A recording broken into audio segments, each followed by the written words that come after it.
What's up, everybody? We are in here.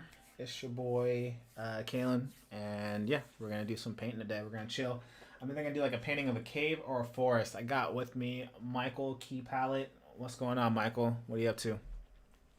What's up? What's up? I was actually about to paint a little cave right now. Oh, you are? You're going to paint some caves? Okay. Yeah, we could do something like that and see where it goes. I'm adjusting my camera because I'm a noob. And let's just go to stream time. Let's just mess it up. Okay, cool. So we in here. So a couple of things I was thinking about. Either we could do it. I could kind of paint like black and white caves and just kind of just figure it out.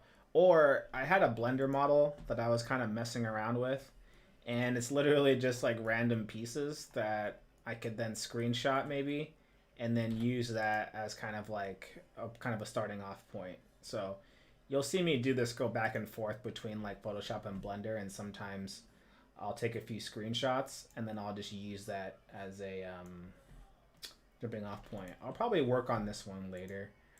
So I was working on the nighttime forest. I don't know if you saw the night forest one that I was working on, but um, I'll have to show that. See, boom. So I kind of finished up that one, and that one was pretty fun. So now I'm doing like the spring one. So I had the spring. I had the regular one.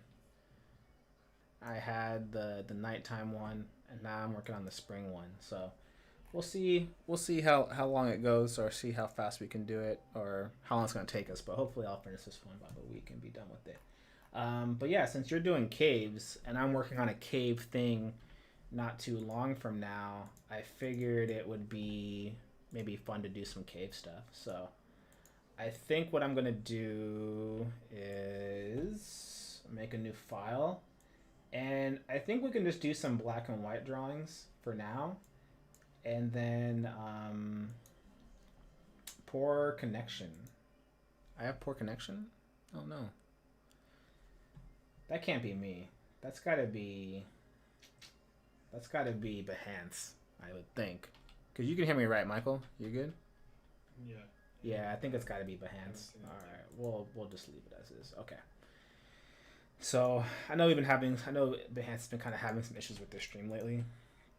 I think it's maybe their server or something. I'm not really sure, to be honest. But yeah, we will leave it as is. We don't need that. And here we go. So what I'm going to do actually is, I know this is all Photoshop and we will be in Photoshop. Don't worry about it. We're just going to go in here real quickly and just screen cap a couple of different angles. I think this would be a kind of a cool angle in general. Let's see here. I just want to just screen cap something to kind of use. Like, I kind of like that one. Okay. We don't need N. Yeah, we're cool here. So Alt print screen. Did it work? I hope so. And then we'll bring that into here. Cool. And again, we only want like that little bit. And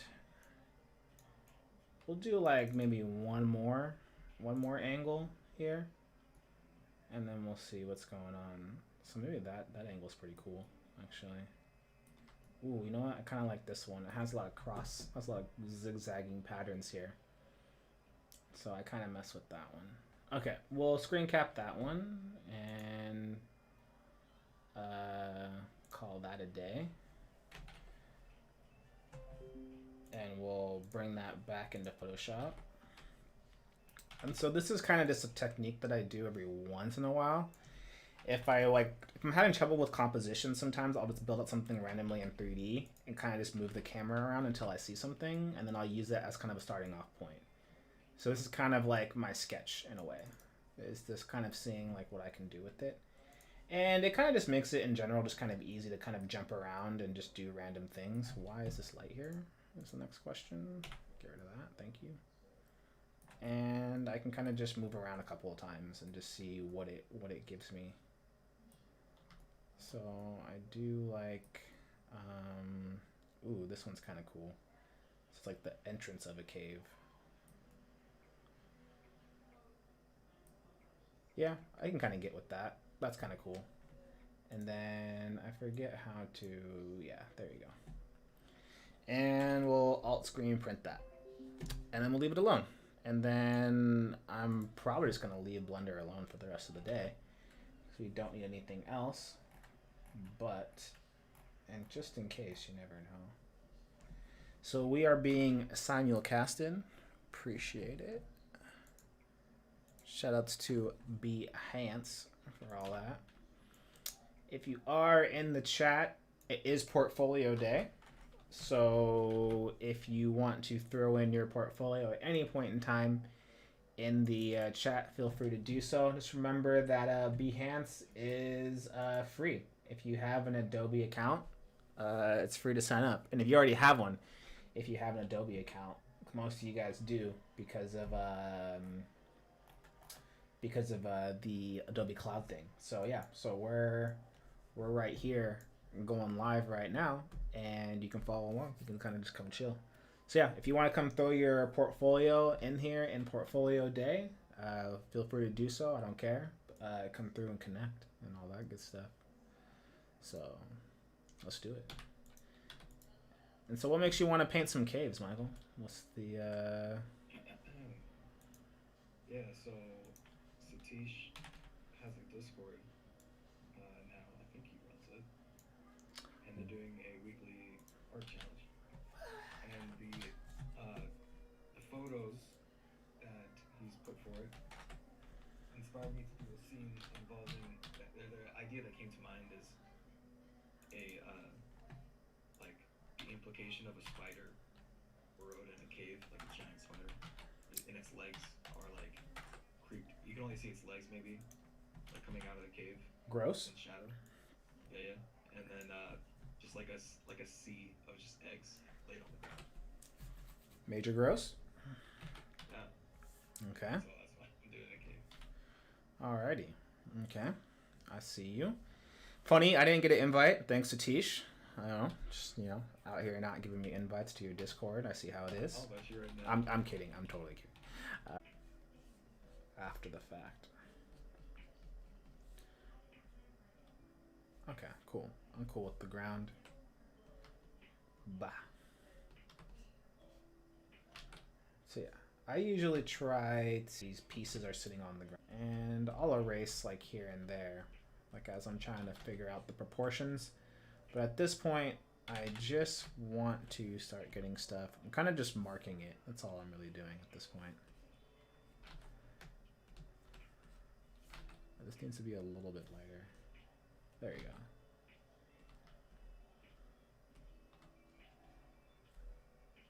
Okay.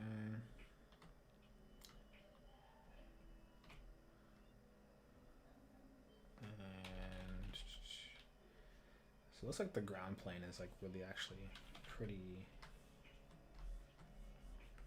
flat. Well, not that flat, but this thing goes pretty high up.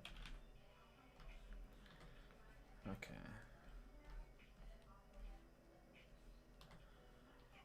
Alright, so this is far back. Okay. So it looks like the angle is like really far back there.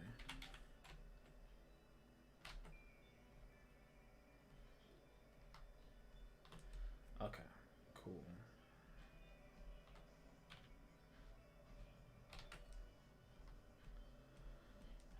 Do you have any like different kind of themes that you're gonna do with your cave or not?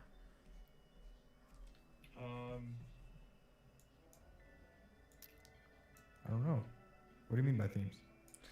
I don't know if you're gonna. Sorry, you've been muted this entire time. I just realized because I muted you before, and because we were in the waiting room. So sorry, Michael and I are doing caves. We're gonna do caves, but like, is it gonna be like people living in there, or is it gonna be, No.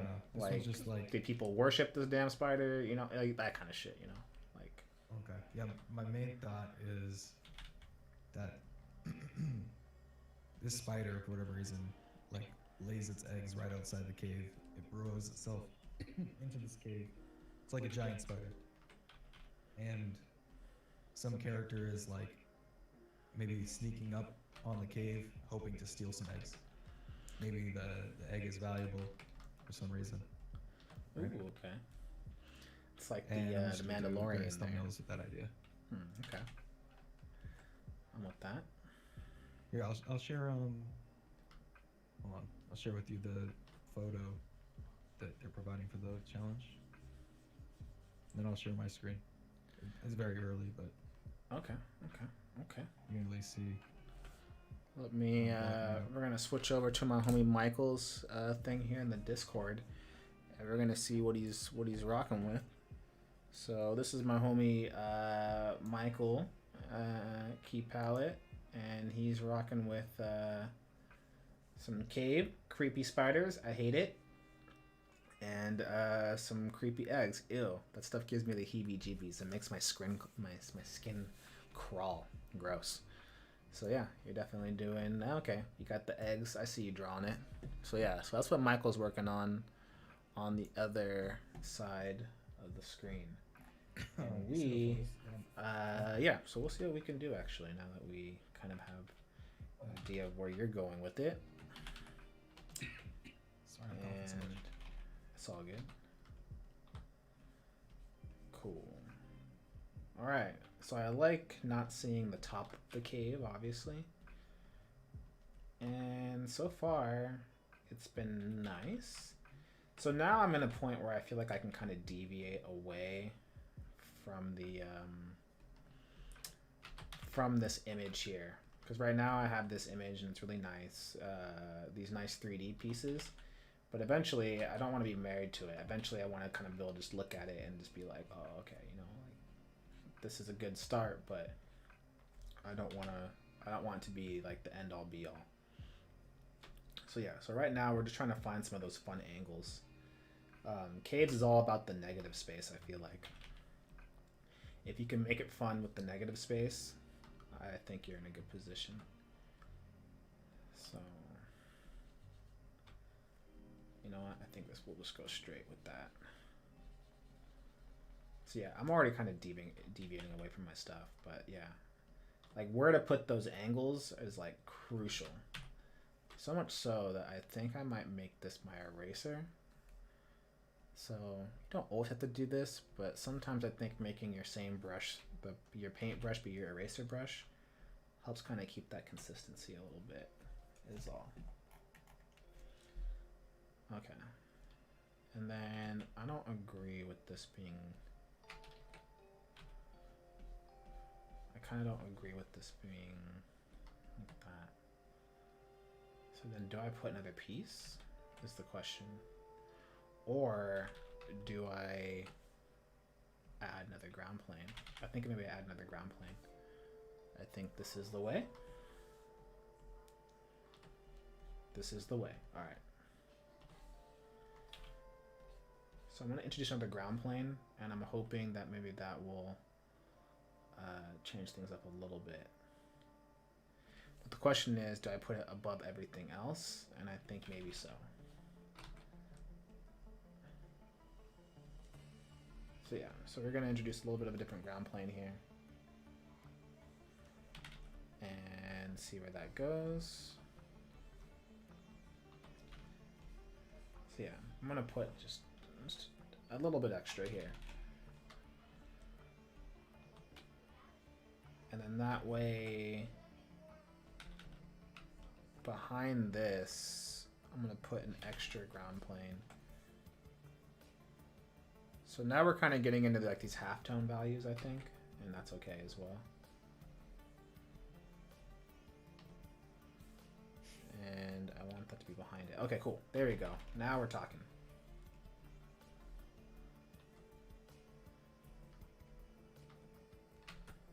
So just like that, I feel like we are having some success with our cave. We have a nice little piece here. I wonder, I'm not sure if I like this piece right here being so, what if we kind of go like that? Like it's like really, really, I kind of want to focus on this area, I don't like this piece right here, so I don't know what the workaround is. So the workaround may be just I just fill this up. So okay, but now we're grooving. I feel like it kind of took me a second to kind of get in this vibe right now, of this cave vibe, but now I feel like we're, yeah, you gotta get in the cave vibe, you know, like the Bat Cave vibe. See, now I feel like that's tight. Like now I feel like that's something. I could work with this. And I have a limited color palette. You know, maybe we'll do some of those egg things that you were talking about. Ooh. All right, what do you think? I feel like this is kind of. Do it. I feel like this is a good like start. That like this could definitely be something interesting if I handle this correctly. I like the vibe. And I definitely want more overlap and stuff. So I want some more negative space. I think that's going to be the thing that I got to figure out. Is there's a lot of stuff right here that I could definitely use to kind of help lead the eye. But the value's got to be on point though. So on this layer, we'll take this guy right here and we'll see what we can do. You know, at this point, it may be useful to start introducing some perspective here. So this is where like I may consider like adding a perspective layer just to see like what angles I'm trying to adhere to. But I think the composition is simple enough that I don't need it, which is a very cocky thing to say, because as soon as you say you don't need it, that's probably when you're gonna F up. You're gonna need it and you're gonna F up. So tell my story, but I am feeling myself a little bit right now. So I'm going to Go off. yeah, I'm about to go off. You know, I'm about to go off rip and just full send the painting by myself.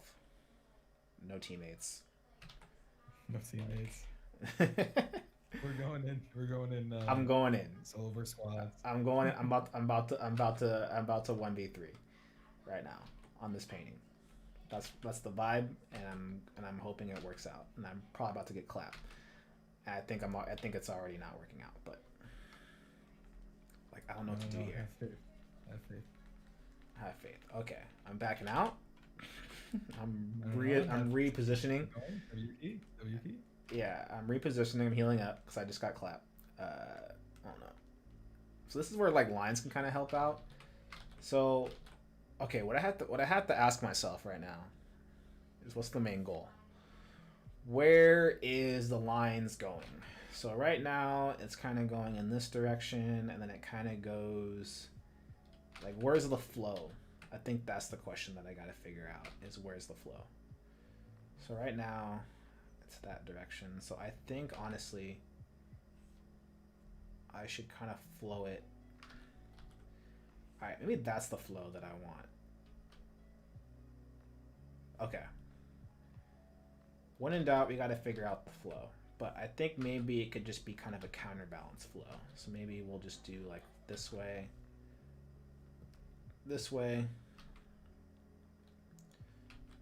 all the way to the back. I'm okay with that flow. That flow feels okay to me. So that just means that I have to put things in a way that's going to push our eye in that direction. So I will hold on to this as kind of like a mental note for myself, and then we'll see where we go from it. But I don't want to get into the rendering. That's where like I know I'm going to mess up.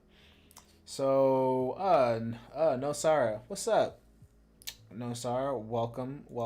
How's it going? Sorry, I didn't see your message there. Yeah, we're just chilling. We're painting caves, man. We out here. We're doing caves, practicing caves. Okay, so we have this. We'll put this to the side. Hello, raid. What's going on? It's a Muse raid. Oh snap! What's a raid? Is a raid like when people just come through and hang out? never mind. Raids is typically when another streamer opens your stream on their stream. And then Ooh, whoever okay. is, like, Well, shit. All right. Well, yeah. be prepared to watch me fail at a cave as we are coming through. Sorry, we're gonna move. Okay, let's exit all of this stuff. Actually, you don't need to see that. Well, here I'll show you guys people that are new here. Yeah, I can paint decently, right? Here's some cool paintings, and then here's me trying to paint a cave right now. So we're working through, but just so you know, so that way if you're new here from a raid, you're not gonna be like, this man's trash, this man's garbage. I'm going back to Muse. I promise you, I'm somewhat decent at painting. We'll get rid of this and get rid of this, and let's focus on caves.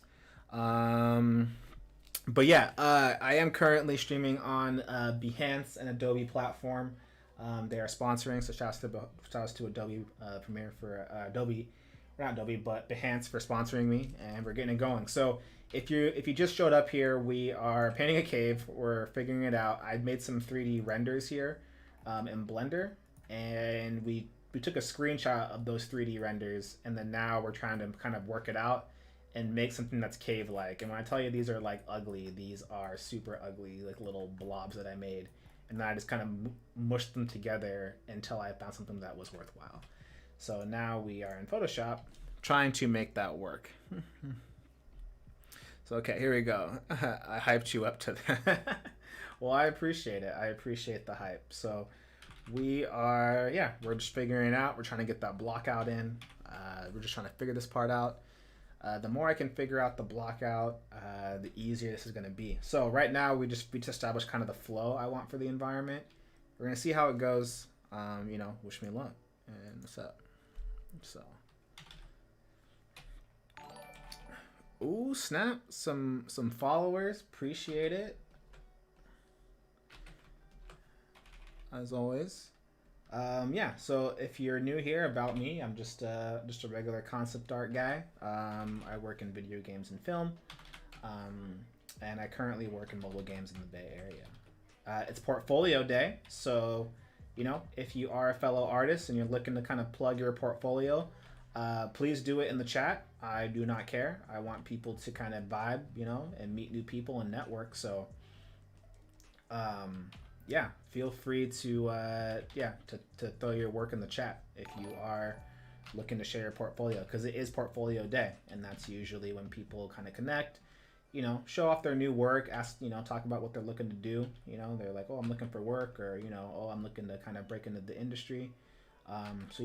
Feel free, anybody, whoever the person is that started the raid right now, if you want to throw your work in there, we can highlight it real quick. And we can do whatever. Yeah. Let's make that happen. There we go. Shameless plug. There you go. I see it. I see you, Sarah. Let's take a look real quick at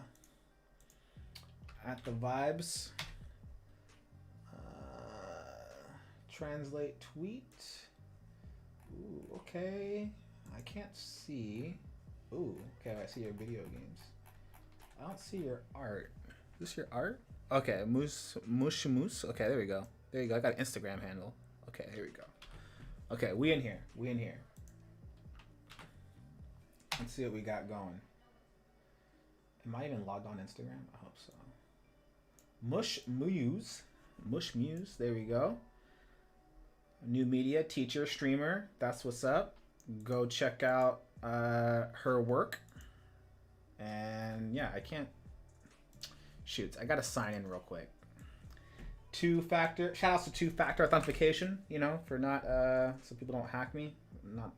I doubt people want to, but 308-088. Okay, we back in here. Let's wait that to load real quickly. Not now. Okay, let's try that again. So we're on another page here, and here we go. Mush Muse. There we go. Becca, what's good? So there you go. Thanks for coming through. Oh snap! It's it's Becca. That's awesome. Okay, cool. Look at this amazing art. Thank you for showing through. All good. Appreciate it. All right, cool. All right, let's keep painting.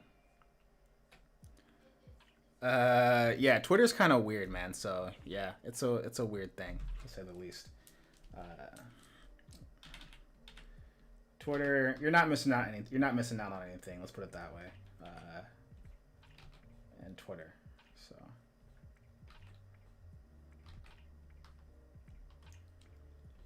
Okay, cool. So I think. Okay, I think I'm on. I think I found something.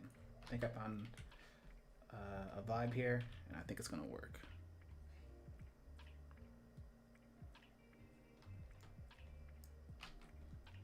Yeah, Twitter has been kind of weird, and art Twitter is usually like super toxic anyway, so don't even worry about it. Okay, cool. So I like this vibe. And it's important that I kind of want things to not have like the same height here as I'm kind of blocking some of this stuff in. I want things to get smaller as they go further back. So that's kind of the goal here. So I want things to get smaller, and I want them to go lower to the ground to kind of imply perspective. And then I have to kind of erase it in a way that's visually interesting.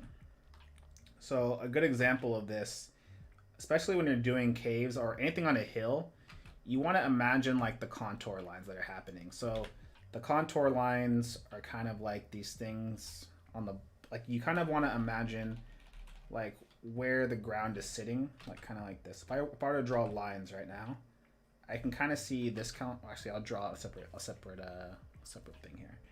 I can kind of see this contour line. I can kind of see that contour line right here. Let's see. And I can kind of see like obviously this contour line. So I just want to make sure that when I erase it, right, that it feels like it's sitting on this rock or on the sand like in a proper manner. And if it's not, then I gotta kind of fix that. So in my head, this is kind of what I'm thinking about in terms of like perspective. So it's definitely kind of like eyeballed, so don't quote me on this, but that's kind of where I'm going at it. Yeah, our Twitter can be supportive for sure. It's definitely a good place for visibility. But sometimes like it can be kind of a mob. Like if they'll like you one day, and then the next day, if you're for some reason like on their bad list, they'll try to kill you. It's crazy. It's nuts. And actually, me and some of my friends are talking about like that idea of just how kind of crazy like our Twitter can be, and I think it's because of the fact that we've definitely got to a place where like streaming and stuff like that, you really are kind of growing up in front of people's eyes in terms of art, and so anytime you do something that they don't approve of, they feel kind of really hurt by it or something like that. I feel like that's what it is. Versus if you just kind of came into the space and you're kind of like, here's my work, that's it. But I think, especially with artists that like don't start off really, really good, and then they start to get really good, and then all of a sudden, like, you know, maybe like, you know, you start doing things that they don't approve of, or you say something, then it's like they feel like they're like, oh man, like my idol let me down. And it's kind of crazy with streaming and stuff like that. We're getting to that place now where people are kind of like, really, for whatever reason, look up to people and really just hang on every word they say. So it's kind of like this responsibility a little bit. So it's very interesting. The regard people hold you in. Okay, so this is cool. You know, we can maybe start kind of putting in some lighting here. Maybe, I don't even know, but we shall see. We shall see. We got 44 people in the simulcast. Appreciate it.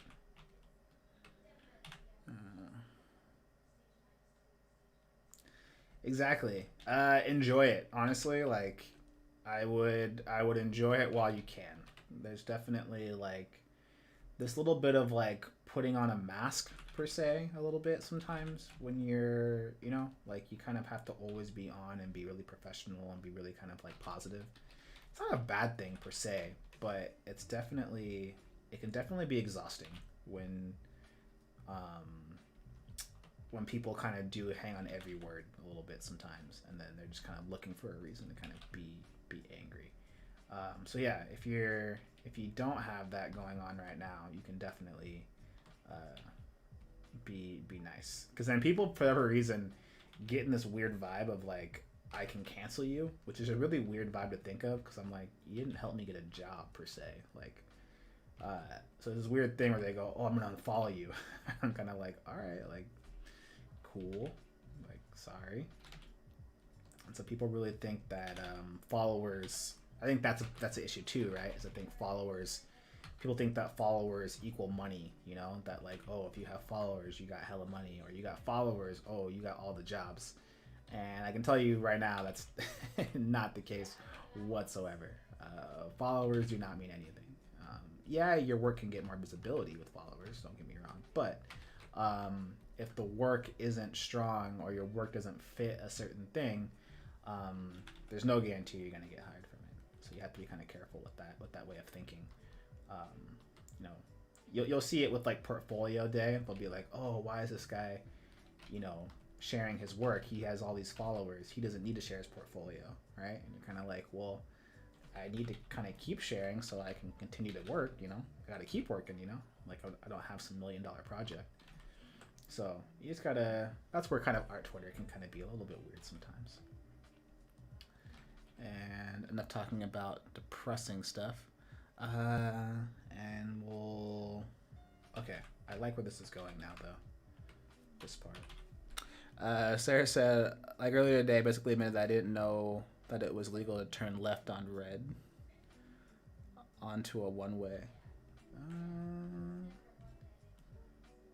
Yeah, I didn't know that either, actually.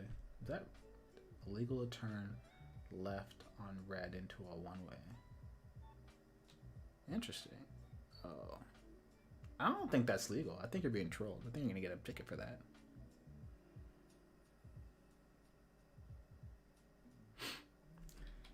Yeah, I think what Sarah says, yeah, like unfollowing is one of the only ways to push back. Yeah, I think that's fine. Like, if for some reason you don't want to follow someone, that's fine.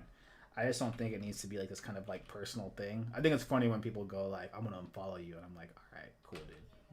Like, like as a person that's never had followers for a long time until recently, I can tell you it didn't change. Like getting followers and then you know, having followers now and then not having followers later, nothing changed for my career. It's kind of just the same all around. So you learn to kind of, you honestly just learn to kind of just deal with it as is, you know.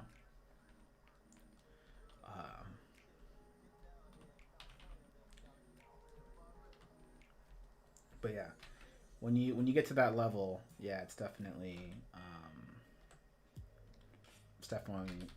can be kind of stressful to feel like you have to always like be adhering to other people's, like, you know, things. Okay, I have one more here. What is this one? Okay, you know what? I'm gonna separate this guy and put it on its own layer, because I do think that this can probably. I do think this could use a little bit more of an overlap. Ooh, a little bold.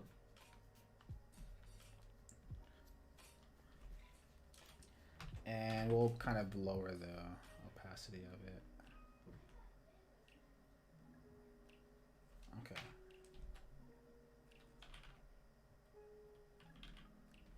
Okay, now,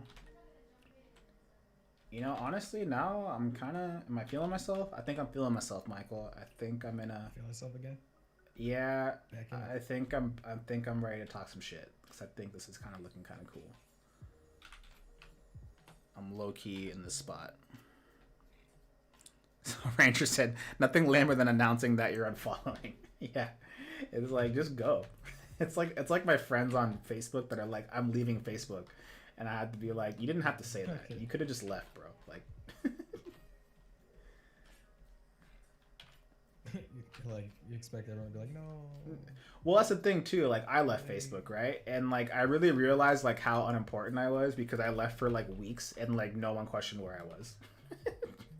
No one was like, "Hey, where's Caitlin?" Like, you really like it. Like, just leave Facebook for like a week, honestly, or like 2 weeks. Come back, and you'll see that like your updates are literally nothing. Like this, like it's funny. Like you realize that all of your What like, does leave Facebook to you mean? what's up? What does leave Facebook to you mean? Like posting on Facebook, or Like just don't something go, just don't listed? log on to it. Don't use it. Don't like literally don't use it for like a few weeks, and you'll come back and you'll realize that you won't have any notifications. You would think that like right if you left for that long and you come back that you'll have all the notifications, people like probably tagging you and stuff or like like talking to you about things. But then you come back and you have no notifications. It's all from like random like ads and shit. And so then you really realize that like yeah, I could leave and no one's gonna it won't affect anything. Like no one's going to notice or care. And that's when I was stopped using like, Facebook what's up? I stopped using Facebook like 2 years ago. Yeah, I and posted and that was when I stopped using it because I was like, clearly all the notifications I ever got with Facebook were from my own doing. It's from me arguing with people and me like posting random things. But as soon as I stopped being active on it, there was no connection. No one's like engaging with me because I'm not open. I'm not like posting anything. So it's kind of crazy. Yeah. Like when you don't like open the door and create like your own like echo chamber essentially, then people like just kind of leave. So it's at that point I was like, yeah, I don't need Facebook. I didn't announce it though. I just freaking left. Just it's out. I check it every once in a while. I'll log on to it maybe like every 3 weeks. I'll log on to it just to see what I'm missing, and then I can check it, and I'm like, oh yeah, this is why I left. Because I'll see people just write the dumbest things, and I'm like, this is exactly why I left, and then I just turn it back off. Like I low key kind of sign on to it every like month, just being like, maybe it's changed, maybe it'll be like dope again, and then I'm like, nah, I'm going back to Discord. I think Discord is like my place now. Discord is where like it's chill. It's like people that yeah, it's really weird. Facebook, I really realized how many people like I let into my life that like I didn't need to let engage with, but I'm just like, yeah, this is mentally tiring.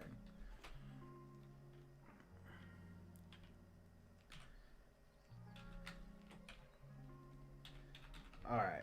I think we are in a good place. Let's not save because we don't ever save out here. Famous last words. Famous last words.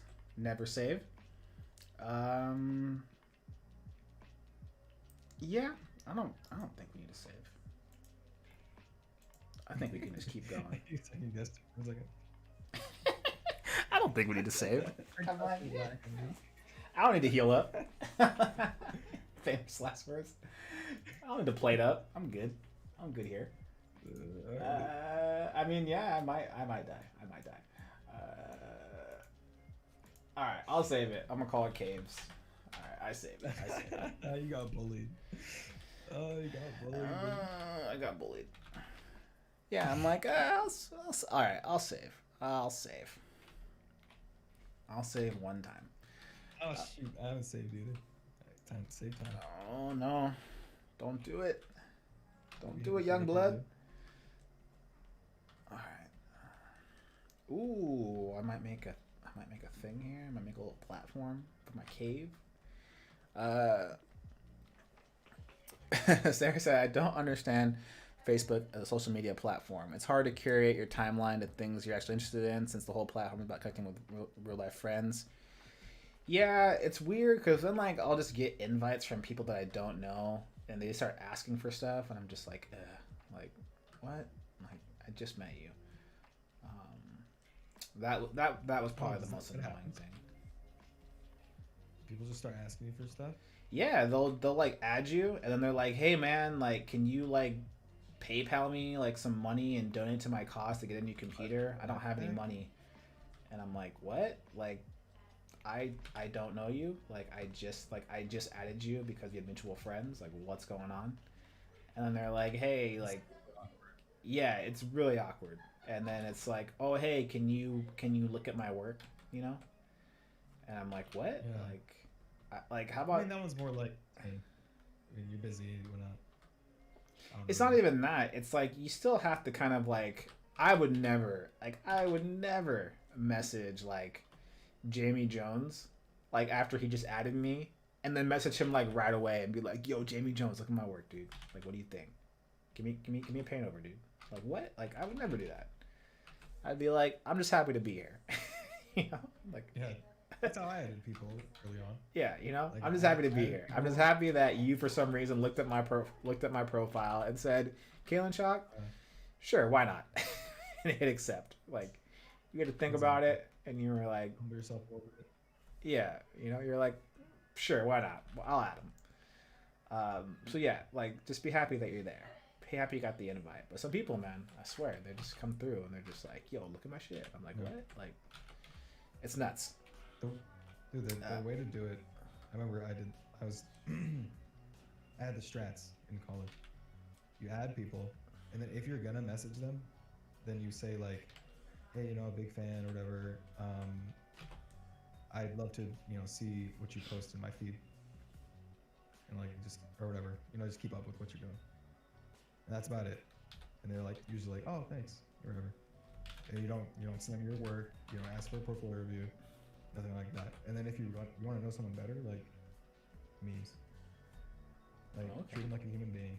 Send them like, "Hey man, you see this like funny thing?" I don't know. That stuff worked for me. I like Dang, asking Mike's if they trying to show play, how you getting them DMs. Ladies, don't fall for ask it. if they play games or something. Don't fall for it. Don't fall for it, ladies. Michael's out here like, "Hey, dude, I love your art. Like, hey, check out this link." So what are you doing later tonight? What the heck? Okay, never did that to the ladies. I'm kidding. That's a good idea. Don't cancel Key Pal. He's a good dude. Sorry, Sarah said, "I've been trying to incorporate using the color jitter in my works and seeing you use it with nice results. Thanks for the inspiration." Yeah, color jitter is life, honestly. You can get some really cool stuff on here. Like, color jitter is a way to fake like you know what you're doing without knowing what to do. Like, I'll use it right here. I'm about to just throw it in here because I'm feeling myself. Every once in a while, I'm just like, you know what? Oh, Color jitter. And then now, dude. I'm just gonna be like, "Yo, color jitter." Bam. I don't care. You want random texture? I got it. All right, that's probably a little bit too random. I take that back. But yeah, color jitter is like awesome because then what you do is you then like get like a darker shape to like kind of cut into it, and then it's like really cool, at least in my opinion. Because then what you do is you make another layer, you link it, right? You get the links, right? Layer linking. Hold down that Alt, click on the layer, and then you just grab a brush that kind of has whatever kind of edge control you want or something, and then you just go to town, just go ham. And you just right. So look at that, bam, bam.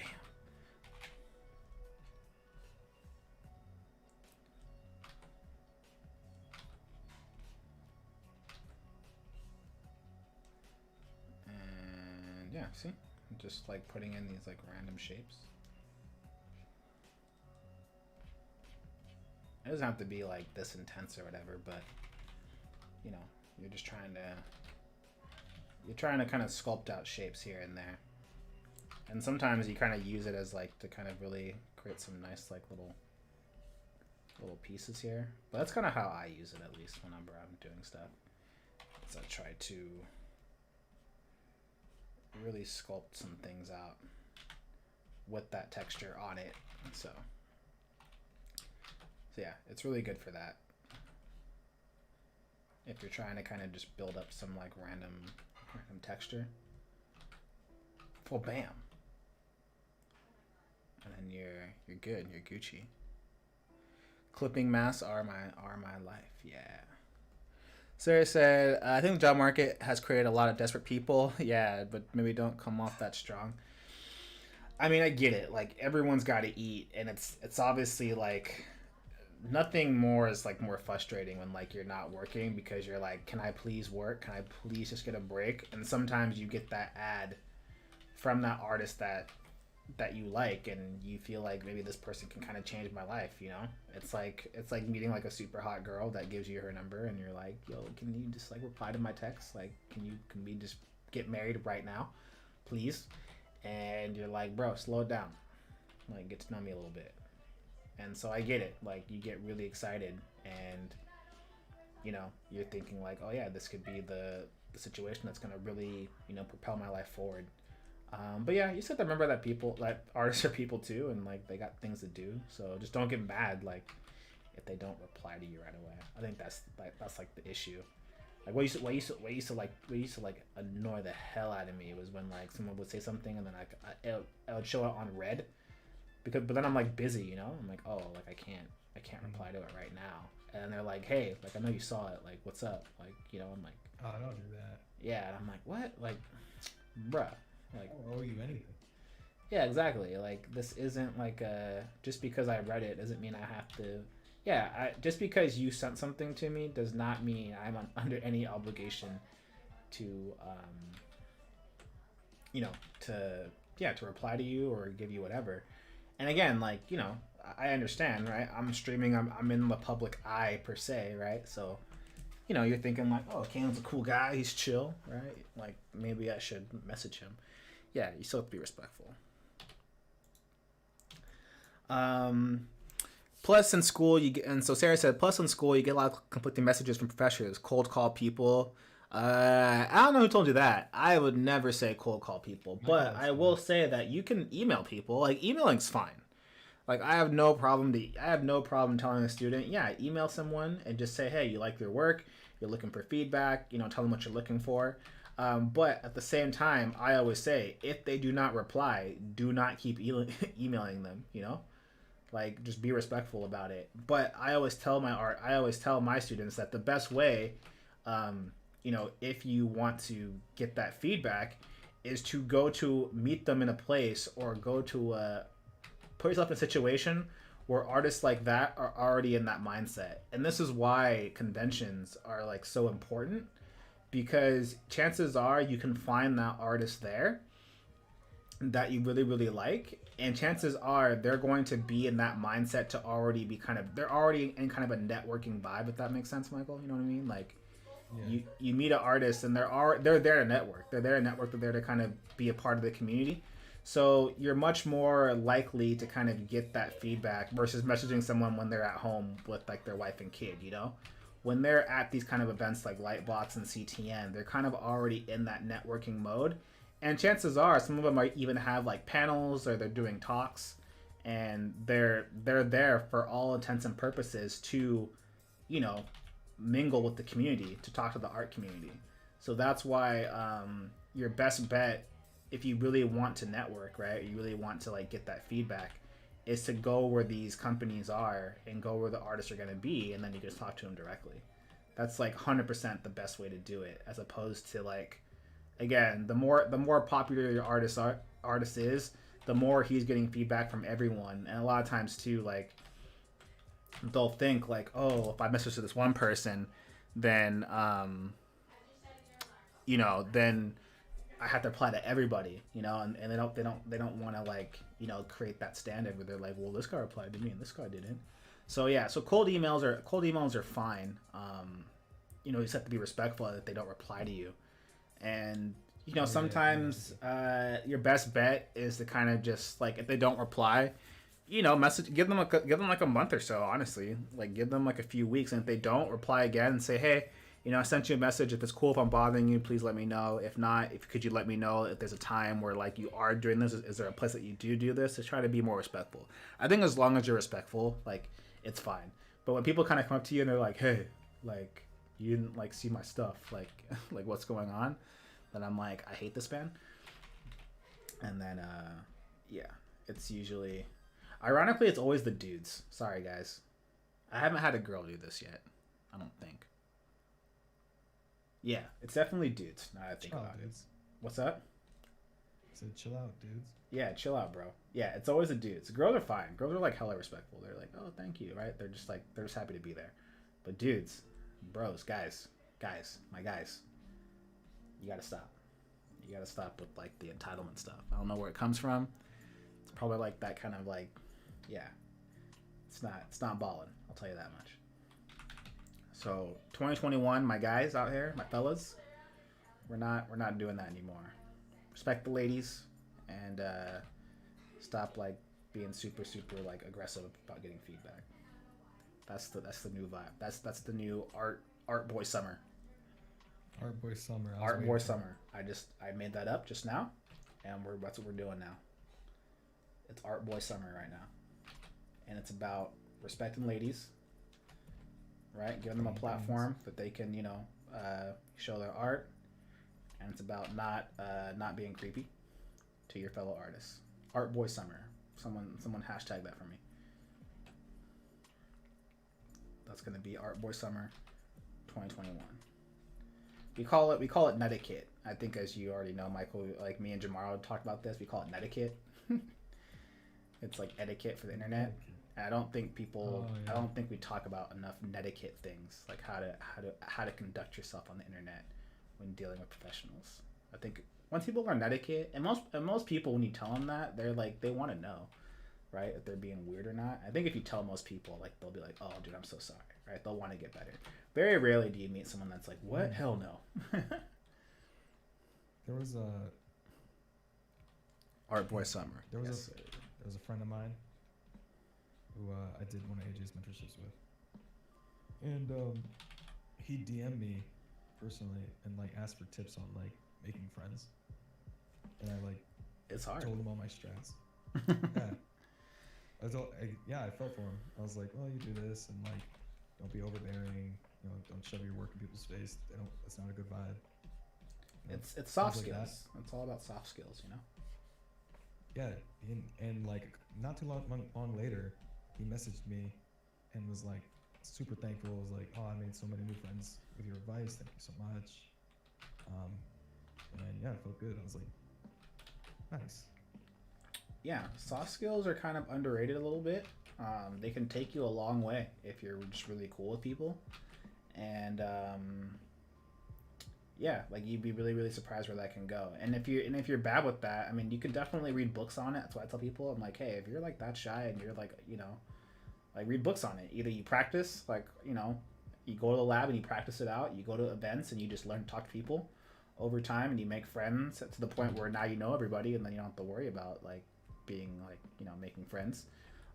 Or, you just read books on how to like just basic communication. That's kind of what I always tell people, because I have a lot of artists that are like really good, a lot of art students that are really good, but then they're just like, yo, I just freeze up, like I don't know what to do. Like I walk into a conversation and I don't know like when to speak, when not to speak, or like what should I say. I'm just like, bro, you're overthinking it. Like, again, if you're having trouble, here, like read some books on it, about just having, I call it social intelligence.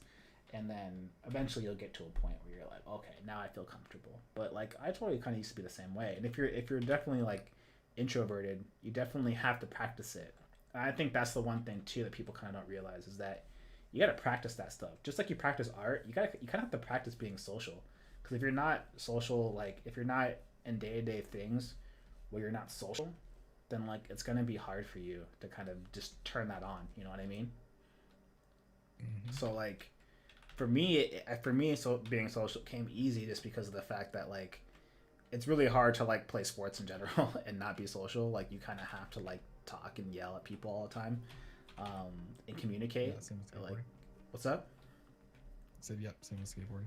Yeah, right, exactly. So like you're definitely in social settings, right? Going clubbing, like that kind of stuff, right? You're always talking to other people and just being comfortable. And it takes a lot of practice to be comfortable in your own skin, especially in social media with like all the things, like all the peer pressure, stuff like that. It's definitely like really, really hard. So yeah, you definitely have to practice it a little bit, but just with enough time, and that's why you go to more events, right? You start now practicing that stuff, and then by the time when it really counts, you'll be in a good place. So that's why I always tell my students, I'm like, yeah, go to these events now while you're like weird and kind of awkward, because like do it while you're not graduating. You don't want to have to do this when you're graduating, and now like you really have to find a job within a few weeks, otherwise you got to start paying your loans. Like do this now as a freshman, as a sophomore in art school,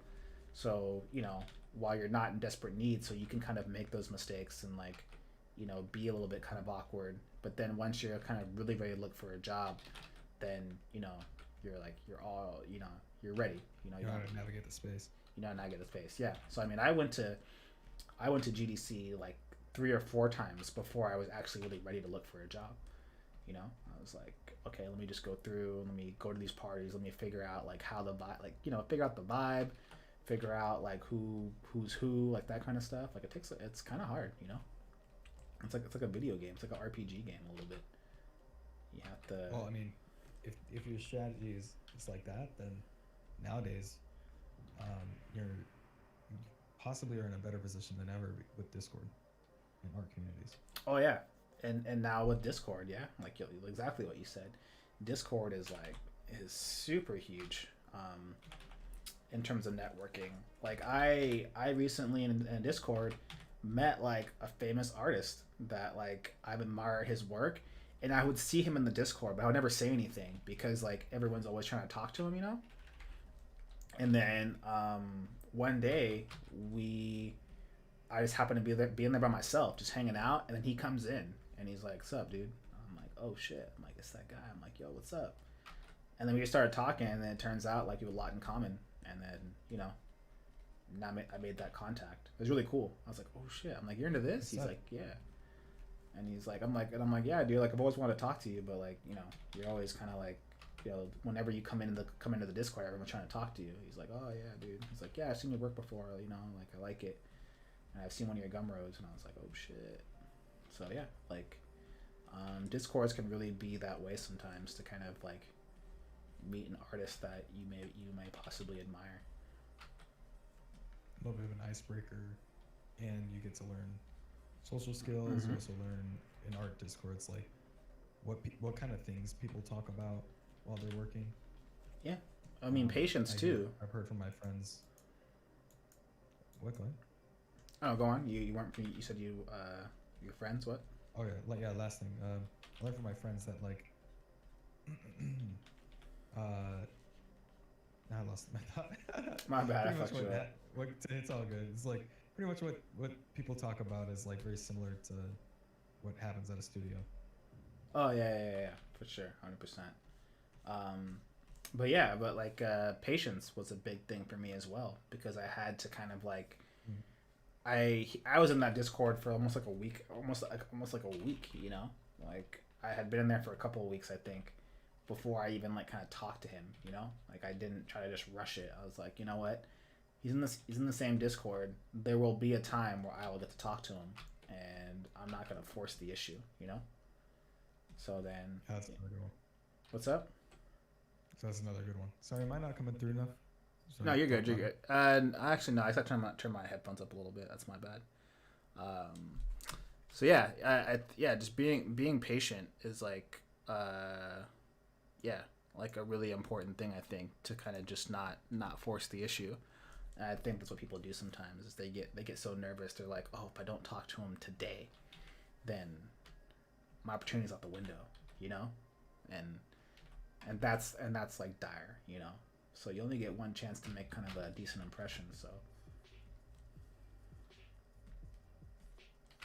yep. Let's see. Parties aren't for. Okay, I'm starting to. It's hard to find people you relate with. I've met plenty of acquaintances a long time, but friend is different. It's very true. She said, I ran into an extrovert and I'm introvert. I'm somehow an extrovert, introvert at the same time. I'm very much the same. I'm introverted because of my hobbies, or extrovert because of my hobbies, which is like, dancing, soccer, like that kind of stuff, outdoorsy stuff.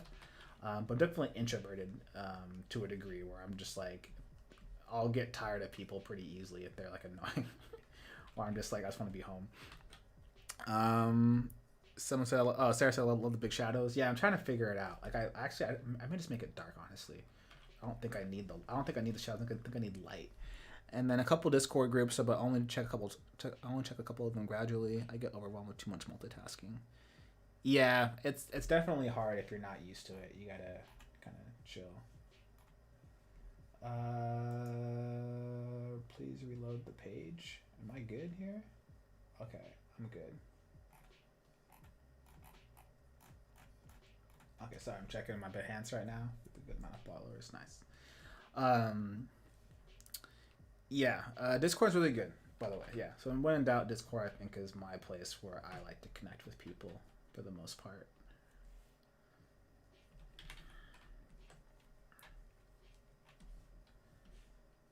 Okay.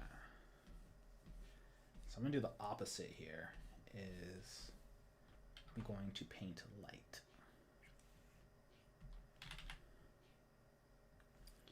with that brush.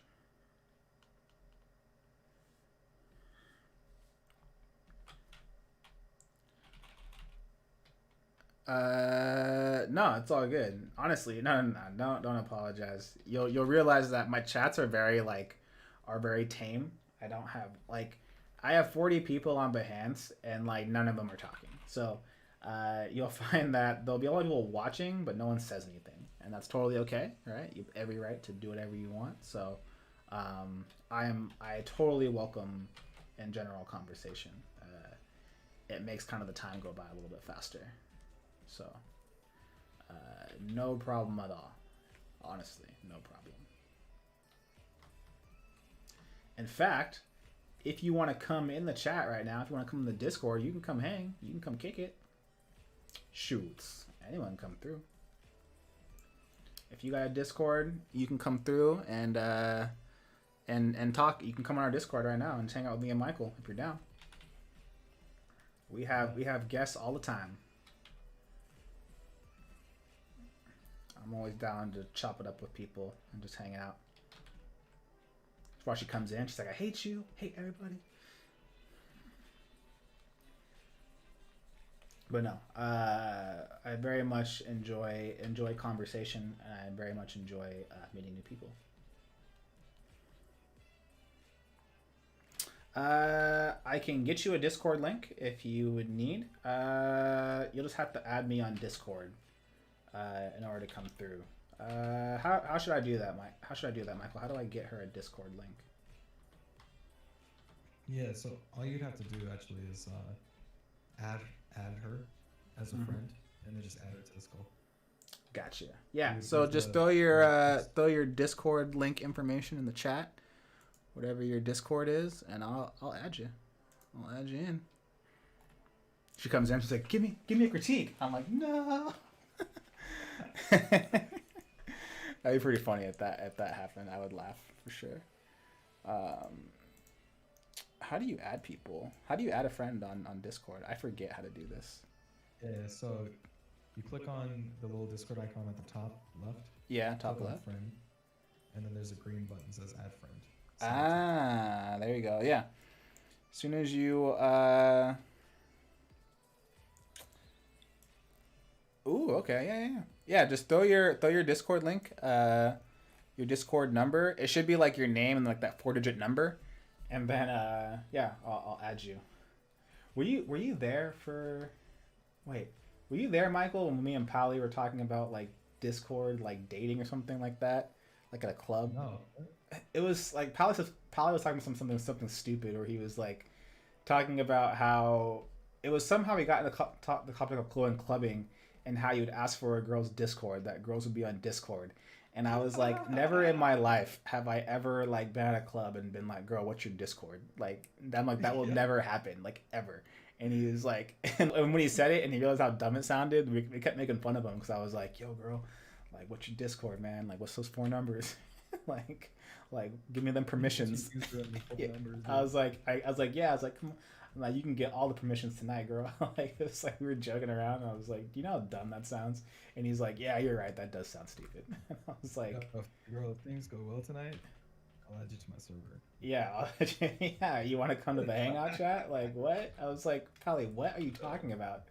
And yeah, it's pretty funny. Like, he was creating the scenario where he would be at a bar and he would ask for a girl's Discord server. I was like, I don't think we're quite there yet. Yeah. So it's no Sarah 8731. Okay, let's see if I can get this to work. All right. No. Okay. No Sarah 8731. No Sarah. We need no Sarah's. Oh, no. Oh, no Sarah, and then the hashtag 8731, right? A731. All right, let me know if that worked. And then if it worked, then just send me a message. So I think it should work. Can you write your Discord on a napkin, baby? Could you imagine? Could you imagine that day? I'm sure it will happen. Actually, the way I was giving Pally so much shit for it, it's probably gonna happen. It's gonna be like, guess what, Kaylin? I met this girl and she gave me your Discord. And I'm gonna be like, God damn it. I can imagine like if you were flirting at an art event or something. Yeah, at an art. Yeah, I think that's what he was thinking of. And I'm like, no. I'm like, if you're at a bar, like, no way. There needs to be more context for it to be. Like, yeah, the joke was pretty funny though, in general. Yeah. Oh, okay, there she is. Okay, no Sarah. Yo. All right. How do I add? All right, I gotta add her to the call real quickly. Hold on a second.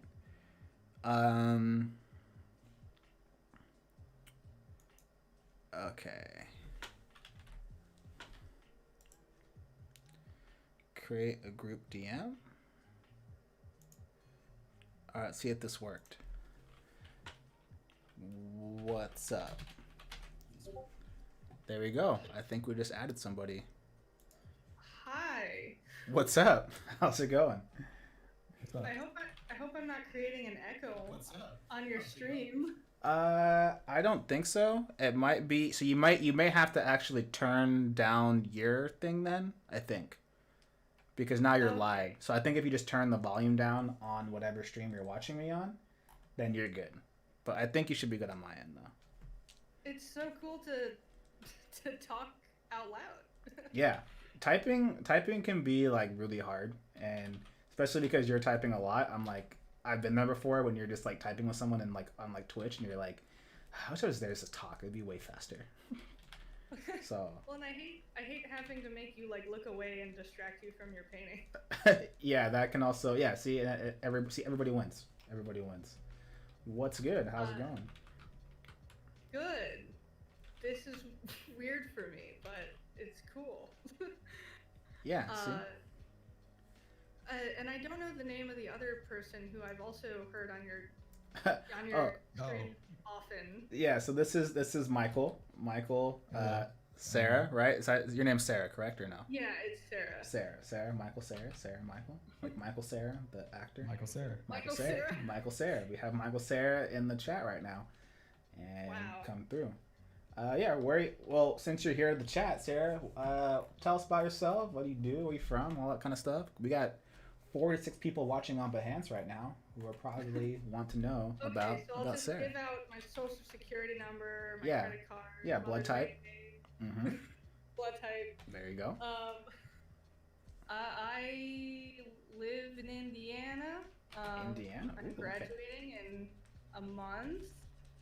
Congratulations. I don't go to like a fancy art school or anything. I go to IUPUI. Okay. And I did get a critique from you once, and it was very helpful. I'm still working on the capstone project that the thing you critiqued was a part of. But hopefully within the next month I'll have that to show. Right on. Was that with Behance, right? Probably a few months ago. I don't remember when it was. I catch streams very irregularly. It's been easier recently with being home all the time to catch streams whenever they're on, because I can catch them while I'm working on stuff. But gotcha. But yeah, it was like a painting of a tree. And now that I look back at it, I'm like, this is garbage. But I think I know which one you're talking about now. If I go through my stream, I bet you I could find it, since they're all archived. Yeah, I've been trying to focus more on, because I want to strike a balance between things being like gestural, but still having like good solid form to them. So I've been trying to practice that. Okay, that's what's up. Nice.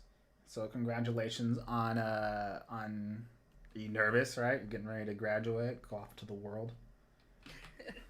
Yeah, well, I've been in school for 6 years now because I'm double majoring. Oh, shit. So I'm getting 2 degrees, and I started the second one late because at first I was like, I don't know if this is financially worth it, but the one major I was in, is like oriented towards like the games and animation industry, but it doesn't actually have that many art classes. Mm. And then the art school has like plenty of art classes, but they don't care about like games at all for the most part, and animation and all that. Except for the illustration professors who are really cool. So I did the illustration major. Okay. But there's not like a concept art track or anything like that at either of the schools. All right, I guess we got to go out there to Indiana and show them what's up. We'll do a workshop in Indiana. When? We'll figure it out. Mixer. Yeah, mixer in Indiana. Let's do it. Let's go. So what were you double majoring in then? What was your second major then? The other one, well, so the art school one's just called like drawing and illustration. The other one's called media arts and science. So Okay. there's a track for 3D artists, and there's like a 3D art major, there's like a sound major, and then I'm just sort of in the catch-all, or I guess not major, specialization, what they put like under your degree. I'm in the catch-all, which is digital storytelling and game development. So. Okay. And does double majoring so I don't think I've ever double majored ever in my life because I'm not that smart, but like, is it? I assume it's twice the work, right? Or am I not understanding that right? Like how? Well, because I spread it out over 6 years, it was essentially still like the normal number of classes per semester, so 5 classes per semester. Gotcha. One semester I had 6 classes, and that was kind of rough. Ooh. But yeah, no, it's not been too bad. The only unfortunate thing was because I started the art school major late, is I had to retake some classes that, like, there are classes that are for like the non-art school majors, and then there's like the same class but slightly more advanced for the art school majors. So I had to do those twice, and like What? both of them were kind of stuff I'd already learned in high school, so like it was all really redundant. That's interesting. Really Yeah, interesting. It's kind of weird. Okay, so. I double majored too. Oh, you did, Michael. Really? What did you double major in? Entertainment arts and illustration. Oh, okay. What is Those entertainment majors. arts? It's like game art type stuff. Like learn my So like a animation. catch-all for that. Yeah, concept art, things like that. Okay, so Visual what? painting. If you don't mind me asking both of you guys, then you guys can just take a turn. What made you want to double major? What made you go okay, I need to learn both of this now, versus I'll just pick one and whatever happens. You can go first. Well, for me, it was just that I self-taught a lot, because coming out of high school, I even though I took art classes my whole life, the art classes in public school didn't really teach me any foundations. It was essentially just copy this photo. Okay. So by the time I finished my second year, just having the one major, I was like, I need more direction. I'm not going to get better by just self-teaching and with this one major that doesn't have a lot of art classes. So I felt I just needed the extra direction to help me improve. Okay. What about you, Michael? Mine's a little simpler. That's just how my college worked. Because you got 2 majors. Oh, Oh. you have to do 2? Yeah, you had to double major. What? So, You better be smart. You gotta be smart. You gotta be double major. What? I'd be like, dude, F this school. I'm not gonna double major. I don't want to. The other weird thing is my Heron major. Heron is the art school. The Heron major has 30% more required credits than the media arts and science major. So my senior year, my actual senior, not my second or third senior year, I had to go back and take another English class, even though I hadn't taken English since sophomore year, Oh. because they had an extra required credit for that. Yeah. I think I may have thought about doing double majoring when I was oh, I want to do animation, but I like games, and they're double major. And then I was like, yeah, F that. I guess I'll just pick games. I thought about it for 2 seconds, and I was like, nah, it's not happening. I actually take that back. So, okay, well, props to you guys for going through that rabbit hole of information of that sounds like a lot to do, and I'd be I'm too lazy. I don't think I would have lasted very long, to be honest. I would 6 classes. Like, how long are your art classes? Like, how long are the classes? Well, the herring classes are usually the studio classes, at least, which is most of them, are like 2.5 hours twice a week, compared to the media arts and science classes, which are usually 90 minutes. Uh, they're either 90 minutes. like 45 minutes twice a week, or they're like 90 minutes once a week. Wow, you Depending guys' on the classes are class. short. Yeah, they're pretty short, so it's mostly just outside work that you're working on. Um, That's crazy. I but didn't know. yeah, because Dude, there my are classes some. were 4 It depends on the hours. classes. Okay. Yeah, mine were 4 hours, and I'm like, please get me out of here. Like, this is forever. But then you kind of needed it. Academy of Art is 6 hours, so it's 3 hours twice a week, and that was like a lot. Like, it definitely weighs on you. Like I mentioned, it's a very it's not like a it's not really like a specialty art school or anything. So Yeah, so it's like a typical. Yeah, because I remember I had those college friends that were like, hey, what are you doing? And I'm like, I'm about to go to class, and it's like, oh, same here, but they're in like a college, next to me. I'm like, I'll call you when I'm out, and then like 40 minutes goes by, and they're like, hey, what are you doing? And I'm like, I'm still in class, dude. He's like, I just got out, and I'm like, didn't you just go in? And he's like, yeah, class is out already. It's been only 90 minutes. It's been like 40 minutes. I'm like, what? I'm like, what the fuck do you do in 40 minutes? He's like, I don't know, just give me assignments. usually those are like the like core classes, like just like the English and random stuff. Yeah, exactly. Just like, I'm like, do you guys learn anything? Like, what? So yeah, yeah, even Academy of Art, like having it be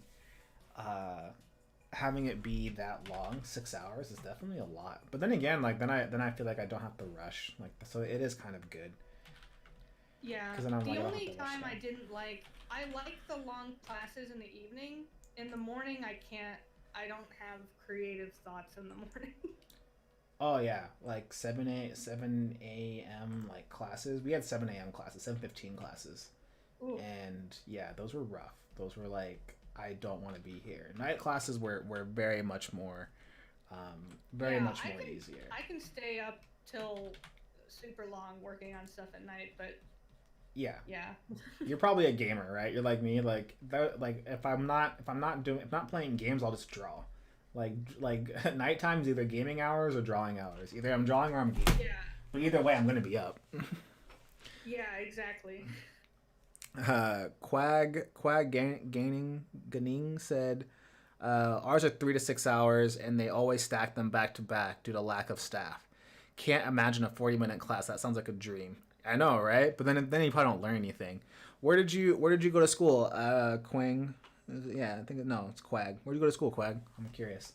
My art institute was 4 hours. Classes were 4 hours, and then if you were in culinary, then it was a bit longer. Obviously, it was like 5 hours because you have to cook stuff. But yeah, I've it was always wondered- definitely hard. Oh, I'm sorry. No, what did you always wonder? So say that again. I've always wondered, do you get so in art schools that have more specializations towards like concept art and animation and all that, like what are the projects like, and do you get a lot of demos? Because I feel like a lot of our projects were like very vague and open-ended, and not a lot of like specific instruction on stuff like that. Oh, okay. If it was painting, like live painting, I would say we didn't get too many demos, just because that's like, I don't know, it's kind of a lot, like especially if you're not like used to painting live. But then again, like I always paint live in front of my art classes that I teach in person, just because I'm kind of used to it by now, that I can kind of demonstrate what I need to demonstrate, and they'll get it. But then again, I'm not painting anything crazy. Or sometimes what we'll do is we'll like all have something already kind of painted up a little bit, and then I'll kind of go through like the later ends of the piece. So it just depends like what I'm trying to achieve. But with 3D and stuff, you definitely get demos, because like you kind of need it, especially because it's all technical stuff. But painting stuff, not all the time are you gonna get it. So yeah, that's kind of my experience. Like If it's technical stuff, then yes, because it very is like click this button, click this button. But then like things that are kind of subjective, like art, you may not. You're kind of lucky if someone gives you like a demo slash even a paint over. But I did a lot of paint overs in my class. Like we'll usually kind of reserve like one half of the class for me to kind of go through everyone. And then usually what I do is I'll give them like a lab assignment. I'm like, hey, do a study of this photo or these photos. And while you're doing that, then I call up people one by one and we just take a look at their work together and we just talk about it. Most of my classes, I haven't even seen, like most of my professors, I haven't even seen their work or like seen them draw like anything in any of my classes. So. Yeah, that's kind of a red flag a little bit. Like if they don't show you their work, because the first thing I do is I just lay my portfolio out on the table and I'm like, okay, look at it, and then be like, all right, so clearly like I'm not that bad, so please listen to me, and then we go from there. CCAD in Michigan. So Quag goes to KCAD in Michigan. Most of the time, 3-hour classes are strictly demos until senior. I wonder if you teach where my friend Ricardo teaches at. My friend Ricardo Gumares, it's a Brazilian guy, teaches in Michigan at a school, but I don't know what school it is. It's in Michigan, but I wonder if it's the same school. But anyways, Michael, yeah, did you guys have demos in yours or no? I mean, sometimes, but they were pretty transparent about some of the teachers being like what do they call that? Recycled students, right? Oh, really? And so. Yeah, and like there was maybe like, so like there was a guy named something Teeden, I think, and he did magic cards, but he was a terrible teacher. he was like really bad at teaching. He failed me twice on digital painting because he lost my work. What? He lost my work. Yeah, he lost my work. He would take photos with his iPhone of the screen because he's a boomer, and like he lost the files on his phone, and then gave me like a missing work grade. Did you get it fixed by like going higher up? My grandparents almost sued the school. Okay. We were so close to suing the school, dude. Oh, it was so garbage. I went through so much crap. But couldn't he just be like, oh yeah, I remember it at least, and then be like, yeah, he could, but he's a dick, so guess not. Yeah. Thankfully, I've had mostly nice teachers, and like, I really like my illustration teachers, but it's like some of the like early year teachers that are just kind of like condescending and rude to the students a lot of the time. Good times. Yeah, that can. I mean, I've definitely been rude to some students, but then again, it's mostly because like they started, so we're like, all right, we're gonna do this, like we're gonna, because I definitely have my fair share of students like try to argue and they try to like they're just being stupid, and I'm like, bro, like stop it. And they're like, well, what do you know? And I'm like, all right, well, like here we go. And then I mean like an art history teacher who straight up like talks down to like our entire generation constantly. Oh, okay, yeah, no. I'm generally cool with people. As long as you're respectful, then like we're fine. But as soon as you start like kind of, yeah, at least acting like you know everything, which is like fine. Like if you're legit good, then I'll leave you alone, because I'll just be like, yeah, you can do whatever you want. You can show up late, like, like you can, like at that point I don't care. Like clearly you know what you're doing. So your job is just to kind of come in, like work on stuff that you want to work on, and me give you feedback. Like that's kind of like the dream goal. It's like you clearly know what's going on, so you probably don't have to do a lot of this stuff. Like just make portfolio pieces. Like let's do some projects together and we'll figure it out.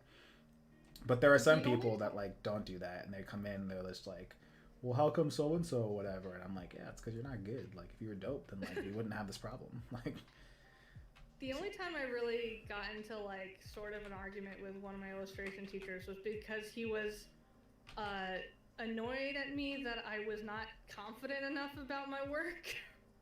And I was like, but I'd rather be underconfident than overconfident, so that I force myself to practice. And he was like, no, but you only get better if you're more confident. I was like, I don't know. It can go either way for sure. Like you can either be. Yeah, you can either be like unconfident completely, or then like you're just like, oh, I'm terrible, and then you feel like you're never ready, and then you don't walk in with that swagger of kind of like I'm good, like, you know, I deserve an opportunity. But then what happens is, and then you always start to feel like you're always a fraud because you're like, oh, I'm not good. Yeah. But at Well, the and I same didn't time wanna too, you become- can also have that way of thinking where you're like, I'm not good, I need to get better, and it Yeah. motivates you to keep working hard until you're in a position where you are better. You know. Yeah, and I just didn't want to become like because especially because I've been here like 2 years longer than most students. I've seen quite a lot of like capstone projects, and I didn't want to become like a lot of capstone projects that I saw that felt like I don't like putting down people's artwork, but like that I feel like if they had been like practicing their skills over the course of 4 years, it had a potential to be a lot better than like some stuff I saw. You don't want to be in the ring of deception. That's what it is. The ring of deception? Ring of deception. Story time, folks. We call it the ring of deception. The ring of deception is a thing that me and my friends made a long time ago. It used to be this ongoing joke that there were a group of people that were terrible at art, but they had their friends, like, this is actually before gaslighting was a word. We just call it the ring of deception, where people would do stuff and their friends would be like, yo, that's sick, that's so dope, and then they would just jerk each other off, like it's a big circle jerk where like they're just talking about how good they are and they're gonna get a job, all this stuff, but on the outside you're looking at their work and you're like, bro, this is terrible, like this is not good work. I don't know who you think you're fooling, but this is not good. And we call it the ring of deception. And then what usually happens is those are the same people that then go like, oh man, I can't believe that game came out. Like, they don't know what they're doing. They should do this, right? They haven't shipped the title yet. And I'm like, why are you talking? Like, stop trying to be cool. Like, just shut up and do your work. You know what I mean? Like, you don't have to sit there and act like you can make a better game, or you can, you know what you're doing more than the other person. The kind of person, this is before capping was a word, they're just capping, right? They're just talking like they know everything. And we call it the ring of deception. And so you never want to be in the ring. Because if you're in the ring, then you can't know, right? You can't know, like, am I making dope work or am I just trash? And everyone's just hyping me up. And then when you get outside, right, you're like, they're like, yo, your work's trash. And you're like, what? And you're just like confused. You're like, how is this possible? Like, there's no way. And I'm like, bro. Well, and then there's like different standards too. Like if my family likes my work, that's a very different standard than if some random person online likes my work. And then even that is different from like if a recruiter likes my work. Yeah. And so if you're in the ring, you start making excuses on why you couldn't get a job, like, oh, like, you know, it's just bad timing, or, you know, stuff like that. And then in my head, I'm like, bro, you in the ring, like, you deep in the ring, like it's like Lord of the Rings, and you're on the fourth movie, like you're that far deep in. And so it used to be this ongoing joke that like we would see someone's work and we see like what their friends would say, and then we just look at each other and we just like, it's the ring, dude. Like, oh no, we're like, they're not gonna make it.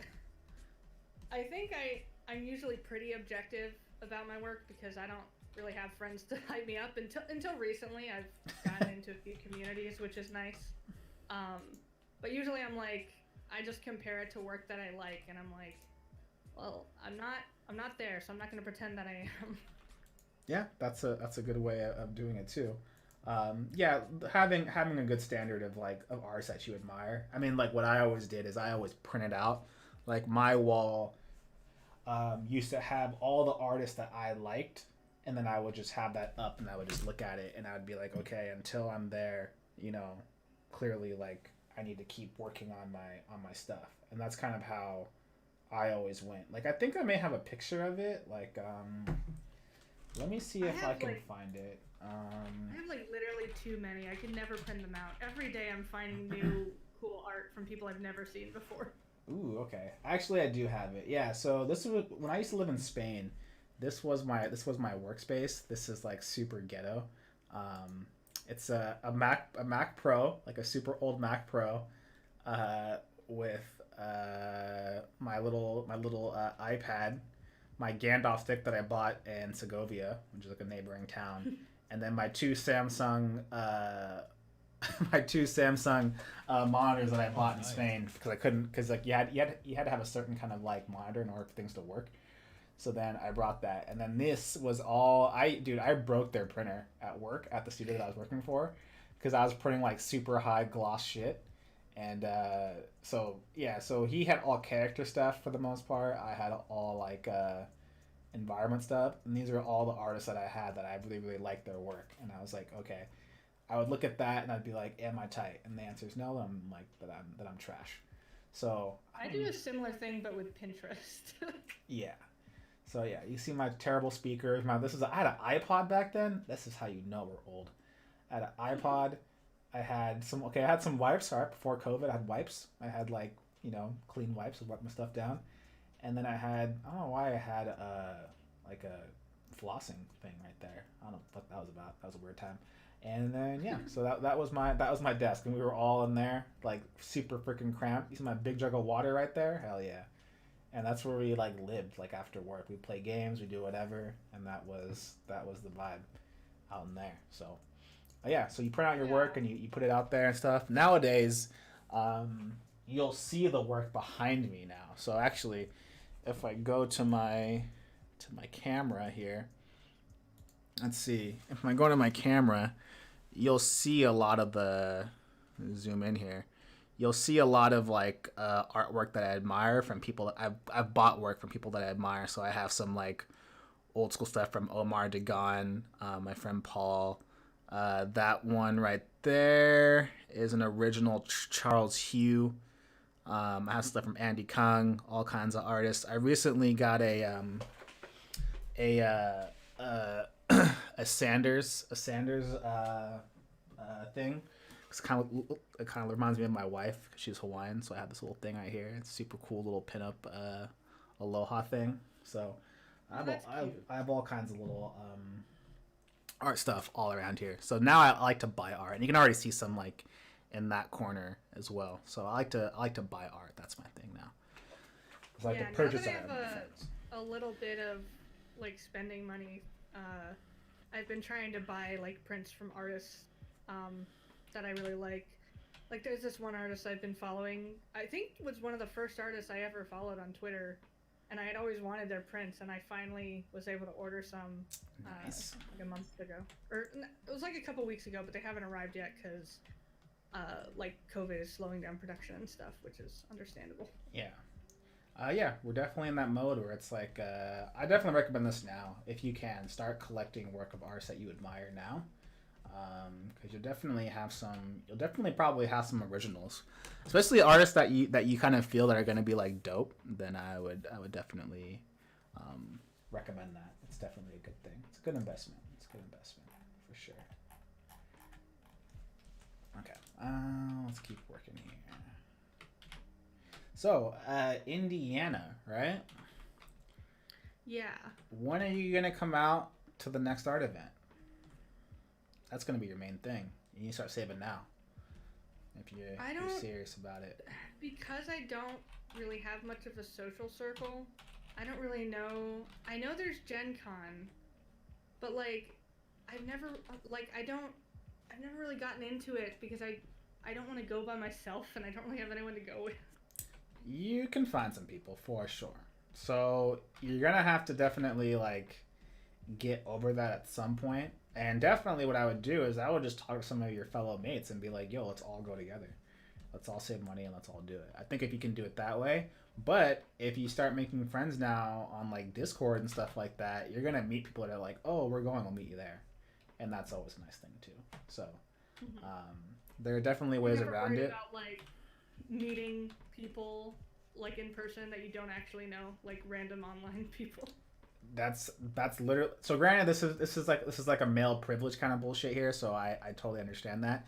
But yeah, I have met random people that never met in person, and then it ended up being like a really awesome experience for the most part.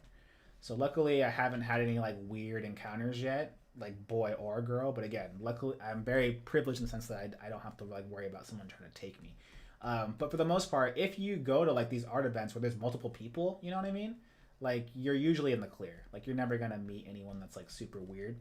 And again, if you talk to them enough, you can kind of already know what they're like.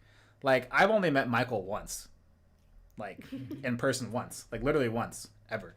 And it was literally like a year, like last year. Like I met him once last year. Before that, I had known him for years. And then I just like, hey, let's meet up. And when I met him, he was exactly what I thought he would be. because I talked to him for so long, you know. Yeah.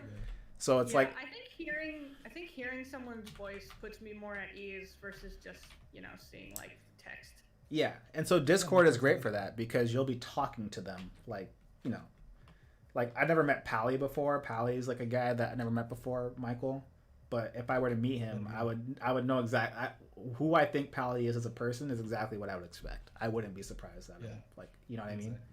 So yeah, if you go on Discord, you go to these places where people are kind of painting and chatting, then that's honestly how you're going to like get more comfortable with people, and then people are going to be there. And normally too, it's always going to be in a group anyway, you know? You're never going to like not be it's never going to be like a one-on-one like meet me in this alleyway. It's like, oh, we're all meeting at this place to eat, like, like come through. So it's never going to be by yourself at a convention because it's full of people anyway. And then you're going to also meet people there too that are like that you never met before that you didn't intend to meet. And then you're going to be like, yo, let's be friends. Like I like your work. You're going to meet people that like So yeah, there's plenty of ways to make friends, and so you kind of have to just be open to it. Obviously be careful, but yeah, Discord, talking to people. And for the most part, I feel like women in general have a pretty good like creep filter. Like if someone's a creeper. I don't know if I do, because I like I said, I don't have much experience in that, but yeah, I'm pretty sure it will come to you. You'll be like, this man's creepy, I'm out. I'm pretty sure like that little bit of that like fight or flight kind of thing, biology, I'm pretty sure will kick in. But yeah, for the most part, the art community is pretty welcoming. Everyone's pretty chill. And yeah, like you can definitely go by yourself and make new friends. All you have to do is just keep busy, It's just like have a list of the things you want to go see. Because as much as it's about making friends, it's also about like checking out the panels, getting your art critiqued. So you don't have to necessarily be with anybody, in order to like do stuff. Because a lot of times, like I'll go to these art events and then I'm off by myself the entire time. Like I'm just like doing my own thing. I guess I don't really know what exactly they do at Gen Con. Like I've asked people and I was like, are there panels? Like, and they're just like, no, they're just like booths with people selling stuff. Like that's pretty much all it is. I was like, there's gotta be more than that, right? Yeah, so you have to go to like ones in California, unfortunately. So that's why I'm like, you have to definitely save some money and then be like, that's where I'm gonna go. Because if you really want to like work in games and like, animation. Oh yeah, I definitely want to move out of Indiana whenever I can. Well, you don't have to necessarily move because nowadays I think people are finding out that you can like easily, do stuff from home. But you definitely want to visit at least one of the major animation or game conferences. And unfortunately, they are usually in California. So that would be CTN, Lightbox, or GDC, the Game Developers Conference. Those are the ones that you need to go to if you really want to get that. Yeah. So that's where you just kind of take your time, save some money, and do it. Yeah, go for it. And if you go, you'll know me. But yeah, I'm hoping that I can start saving for that after graduation. Yeah, just like what I did for my graduation actually was like I wanted to go to an event, but it cost money, so that was my graduation gift. They're like, "What do you want for your graduation?" And I was like, "Just some money so I can go to this." And then people family donated, and then I was able to go. So that can also be your thing. But yeah, and if you do go, you'll know me and Michael. There you go. You already got two friends. How did you balance, like when you first graduated, how did you balance, like taking time out to like do these things and also like having a full-time job to like pay for rent and stuff?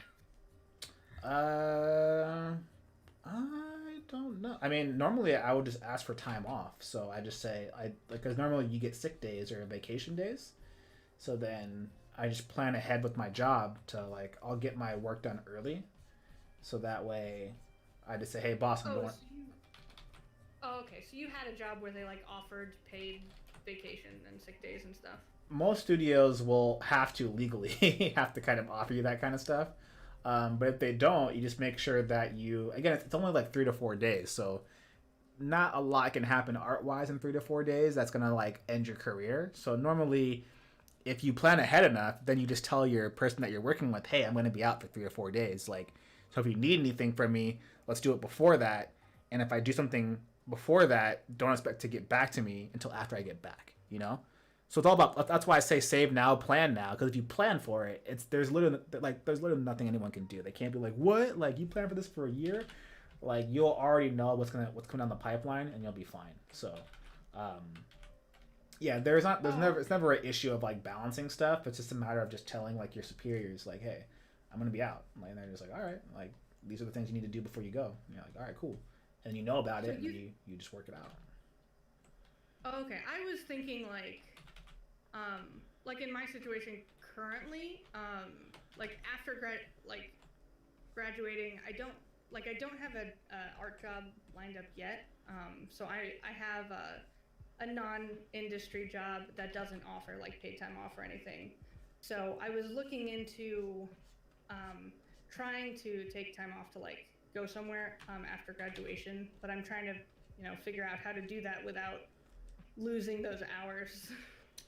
Yeah, so I mean, obviously, so that's where saving up is. So like, if you're working a job where like you don't get paid unless you work, then you obviously have to save up some extra money so that way you can cover yourself when you get back. So that's where again, just looking at figure out what the cost is. You can obviously do donations, save some money, get some money from family members or friends that are willing to help you, and then you just go from there. So. Yeah, I was in the same boat. Like I was just like, okay, well, if I leave, then I'm not working, not making money. So I got to make sure I have enough money to go, and also at the same time, cover whatever my costs are when I get home. So that's where going with groups is really really nice because you can save money on room and board. You can split things, Yeah. Yeah. So that's why you'd want to go with people rather than go by yourself. Yeah, I did go to one convention once. It wasn't an art convention, but we did split a room with 5 people. That my sister knew all of them, so she found them to split with us. And yeah, that definitely helped reduce the cost. Yeah. Also, thankfully, Airbnbs are now a thing, and they're usually cheaper than hotels. Mike, how many people did we have in our room when I first met you? Huh? When we were in the hotel? At Lightbox, how many people do we have in the room? We had 4. See, right? There you go. So yeah, Nice. yeah, we had hella people in our room. So and that's like us like working professionals. We were still sharing like you can still save some money every once in a while. Min-max it. Exactly. Like just because I'm working doesn't mean I'm not gonna try to save some money somewhere. I'm like so. Yeah, AJ and I shared the bed. Yeah, AJ shared. Yeah, he slept with AJ, with Anthony Jones. They slept in the same bed. So yeah. And I slept with Rick. Rick was in my bed. So yeah, What convention do you recommend? Like what one do you like going to? I don't really know any of the ones out there. So for me, CTN and Lightbox. Lightbox was pretty fun. But that was their first year, so I don't know. I can't really give like my 100% blessing to say, oh, Lightbox is the new CTN because CTN's been around a lot longer. But the problem is CTN's been having some problems with like the owner and like no one likes the owner but a lot of their issues are kind of like not issues to me, but art Twitter, right? People just get mad at anything. But yeah, Lightbox is run by Bobby Chu and Schoolism, and they had a pretty successful first year and then COVID hit. So I don't know how the second one's gonna be. Usually the first one's always good because it's kind of like the honeymoon phase. And like everyone's just happy because it's new, it's fresh, But then once it becomes really popular and everyone wants everything, and then eventually you gotta say no to people, that's when I'm kind of like, all right, let's see how you deal with it. Because Lightbox kind of gives me like early CTN vibes where it was like just really fun. It was like this new thing. Everyone's just happy to be there, right? It's really cool vibes. And then as it got more popular, right, eventually some people aren't going to get into certain things, right? People are going to be waiting, The more crowded it gets, like the more unhappy people will be, right? Because not everyone, there won't be enough for everybody. Yeah, so you can't all fit in. Exactly. So now before it was like you could just walk to a panel, like, hey, I'm gonna go to this panel, and then that was it. Now you got to get there like a couple hours early. There's no guarantee you're gonna get in. Like we even got scolded by a guy. I don't know, Michael, were you there for that? The Gumroad panel? No, I think I missed it. Yeah, so we were going to our Gumroad panel. Me and Anthony Jones were guest speakers at this Gumroad panel, and we got stopped by someone waiting in line. They're like, "Hey, man, this is like there's a line here," and we were like, we're like, yeah, we know. And then he kept We're walking, going and he to stopped us again, and he's like, no, there's a line. People are waiting. You can't cut. And then we had to be like, we're the guest speaker, dude. And they're like, he's like, oh, I'm so sorry. And I was like, well, I appreciate the security, dude. But that's how serious it was. People were like, yo, like, you know, I may not get in, so F this. So people were that triggered. It was pretty funny. But yeah, so. Usually I assume if someone's like cutting in line that they're probably just because they're supposed to be up there. Yeah, it's crazy, man. You'd be surprised. People were like, yo, it was pretty funny. Like the way like he stopped AJ, like he literally put his hand on his chest, like, yo, like, what are you doing? And I was like, oh shit, like those guys have to like try to like put hands on AJ. It's pretty funny. I was cracking up. I do remember like in high school there were like always groups of 10 people who would cut in line at lunch, but most adults aren't that. Yeah. Like that. But luckily we joked about it afterwards. He's a really nice guy, and like now I see him on Twitter, and he's like, hey, I'm that guy that like stopped you. I'm like, oh, what's up, dude? It's pretty funny. But yeah, so I think CTN is the best for animation, and then What is GDC CTN? is the best for games in my opinion. But CTN is Creative Talent Network, and it's all thing animations. But even some game companies are starting to show up, and if anything else, game artists do go to the event. So even if there isn't like any official panels, you're gonna see a lot of your favorite game artists like doing demos and stuff like that, and just hanging out. So yeah, so Yeah, I CTN don't Lightbox really are know. my favorite. Okay. I don't really know because I really enjoy like games and like film animation, so I'm open to both. Yeah, so just save up for a year, and then pick one, go for it, and then again, if you ever have questions, you can kind of ask the art community as a whole, and I'm pretty sure people will kind of give you like their experience, their do's and their don'ts, you know. So yeah, you'll be straight. So yeah, go out there. That's where you're gonna get some invaluable information. I'm sure Michael can tell you. Michael went to his first like convention like last year with us. Like that Yeah, was, Lightbox was my first one. yeah. See. Besides, like, what's that one? Comic-Con? Mm-hmm. But that doesn't really count. Right? Yeah. Yeah, that's more like for fun, not so much for networking. I did get my ILM job through Comic Con, ironically, but yeah, that was more through pure luck. There was never like a situation where I was like going in there thinking like I'm gonna get a job at this company through Comic Con. It just happened to be like, oh, well, like this is very very like pure chance kind of thing. But yeah, at Lightbox you're gonna meet people strictly that are looking for new talent to hire. So Okay. check it out. Also, I noticed your Twitch title says "Let's paint some trees," and I see no tree. Oh, Forest and Oh, Caves. yeah. Oh, that was my old one. Shit, that was from last week. So I was like, I don't want to point it out, but yeah, I have to change that. I'll change it later. Well, whatever. People. All right, I'll paint a tree. I'll just paint one tree real quickly. One tree in the background. Good. happy little tree. Peer pressure today. The peer pressure. He's like, you said let's paint some trees. I don't see any trees here. I'm getting bullied right now. I'm just kidding. I feel like I got clickbaited. Yeah, I feel like I didn't even get what I asked for. Can I get my sub back? I'm like, oh no. All right, here's a tree. Look at this awesome tree. Are you guys ready? I Ready. don't think I'm ready. I don't think you're ready. I mean, the silhouette? Shit, get out of here, dude. Shit, your silhouette? This shit reads like a Wow. tree. I gotta show this to like a 3-year-old. He's gonna be, is that a tree? I'll be like, damn right, dude. Effective communication. I Alright. was a camp counselor, and I did try to teach kids how to draw trees once. See, there you go. You already know. Sabas. Oh, we got some people up in here. Sabas, Rodrigo, Alo. Hello, what's good? We got, yeah, sorry, I didn't see who all subbed, but dude, there's hella people. I got bad eyes, but thank you for coming through. Thank you for. Sorry, I'm painting a tree. You're probably coming at the worst time because you're like, dude, look at this trash.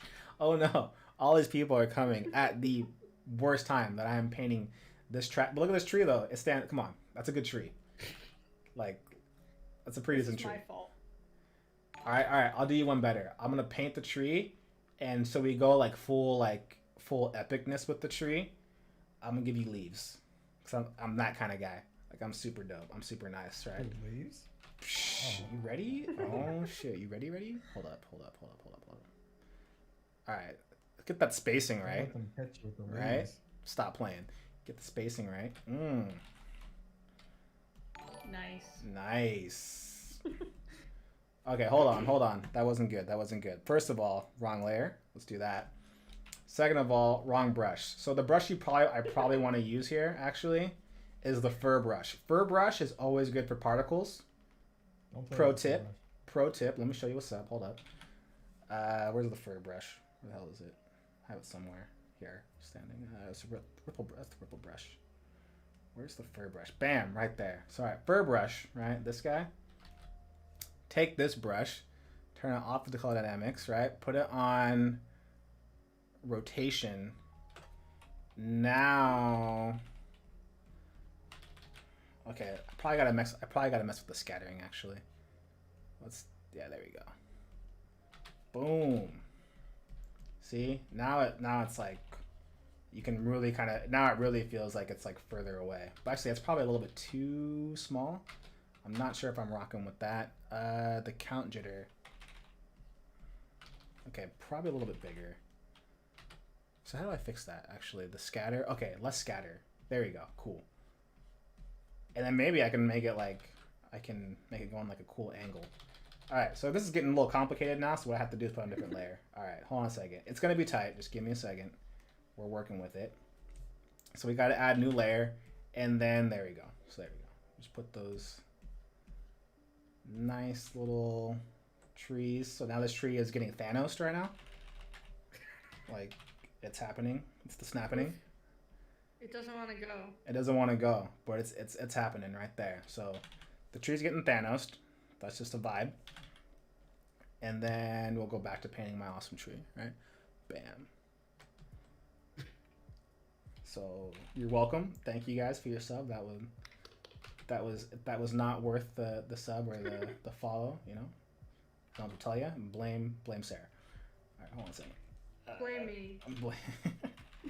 Then we can go back to some of the bigger ones, right? So I can go back to that one brush that we were using. And I we'll have just a turn lot it of off. like custom brushes, and I still am working on figuring out the best way to use them all. I don't know. I honestly guess most of the time. I'm just like, this looks like it would work. See what sticks. Yeah. All right. Actually, this is all trash. I'm gonna take it back.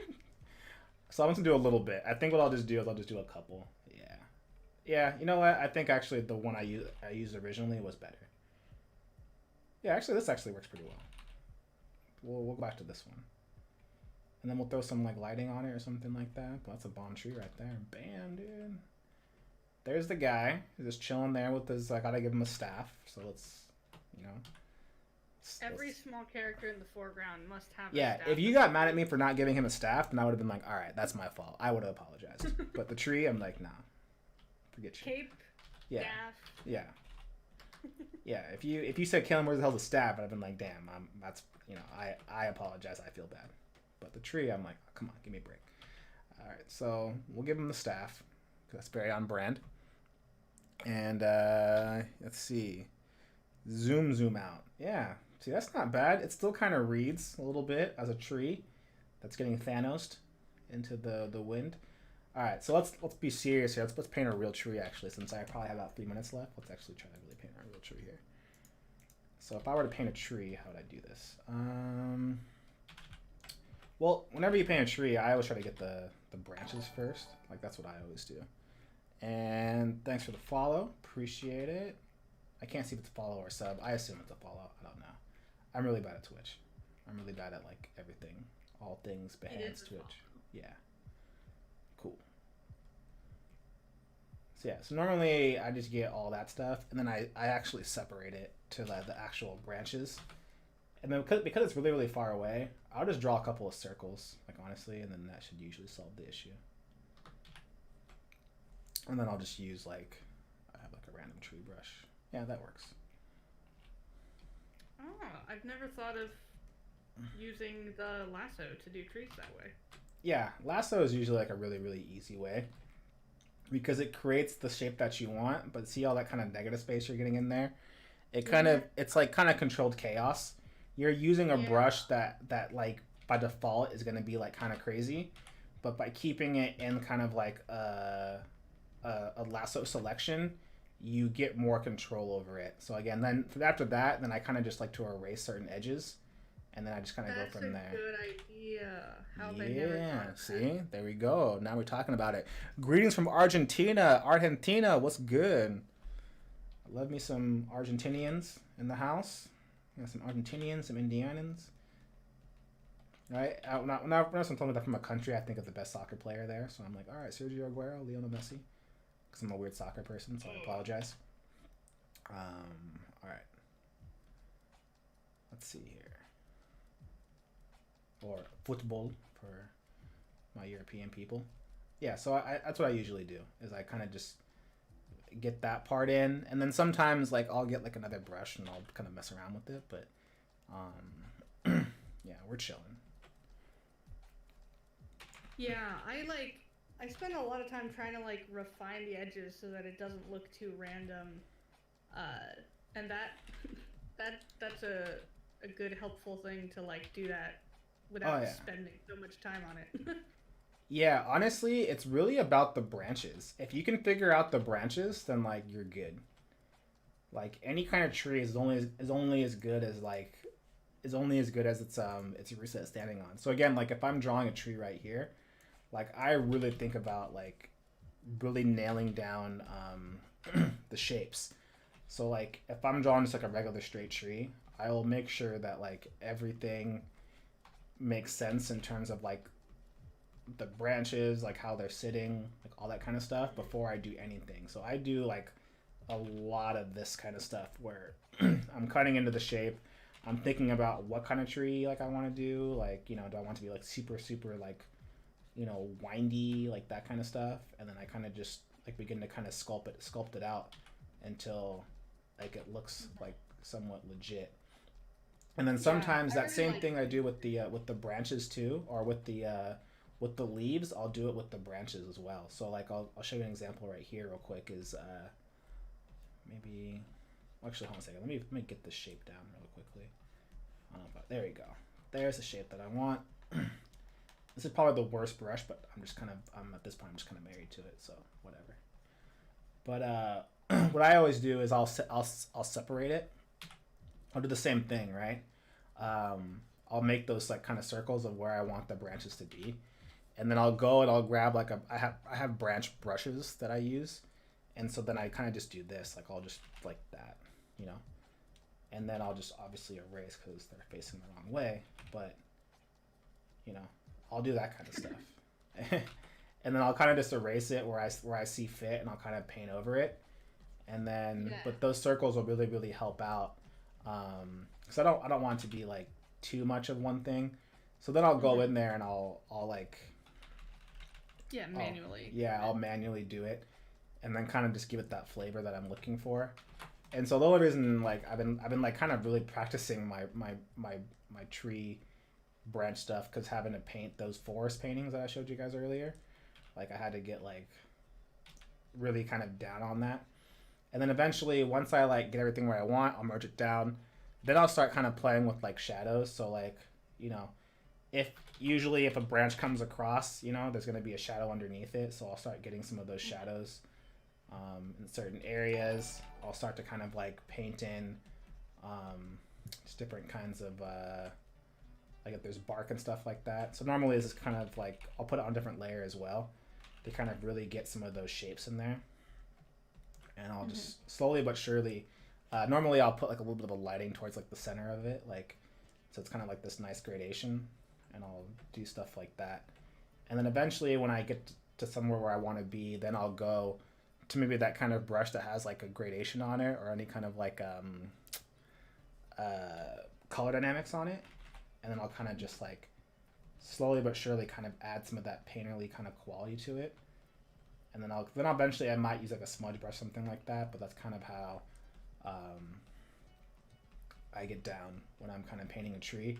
And of course I'll kind of render it until, you know, I'm like happy with it. And then eventually I'll do the same thing, right? I'll create those circles where I think the branches should be, and then I'll use whatever brush that I feel like that I want to kind of, indicate something. I'll just use that. So I'll just use like the tree branch one or something. And normally what I do is I'll put it behind it. I'll put one behind it and I'll make it darker. Mm-hmm. So tree texture one, there you go. So I'll put it behind and darker so you can kind of see it. So that's kind of, oops, a little bit too intense there, but like that. And then I'll put one in front of it, and then that one will be kind of the light area.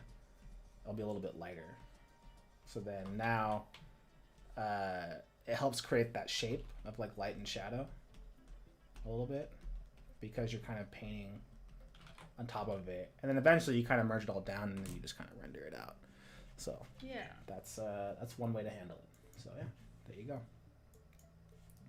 That's cool to see like a straightforward process, because I'm still like experimenting with a lot of processes, so I do something different every time I do a new painting. So I really need to nail down some like reliable processes. Yeah, so I would highly recommend just like sitting through. Mike will tell you this, that I told him to do this. Like just go through and paint trees in different ways.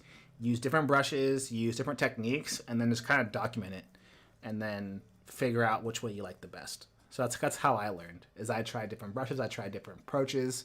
Like I'll try one with photos, I'll try one with like texture, I'll try one with just like flat shapes, and eventually I found what works for me, and then now that's kind of like my playbook. So you just gotta find what works for you,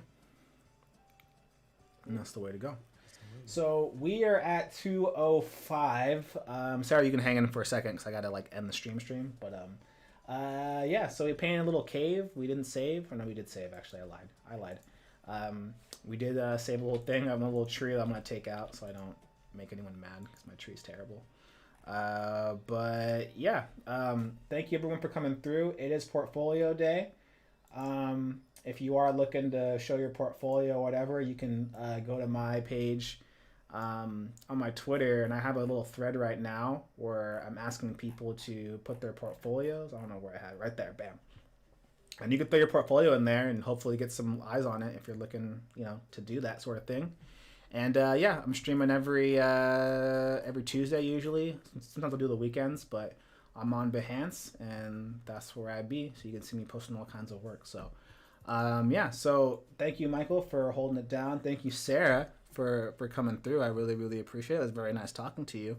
And yeah, and we'll see. Hopefully we'll finish up some more caves in the next week. But in the meantime, all you guys take care, and yeah, peace out. So we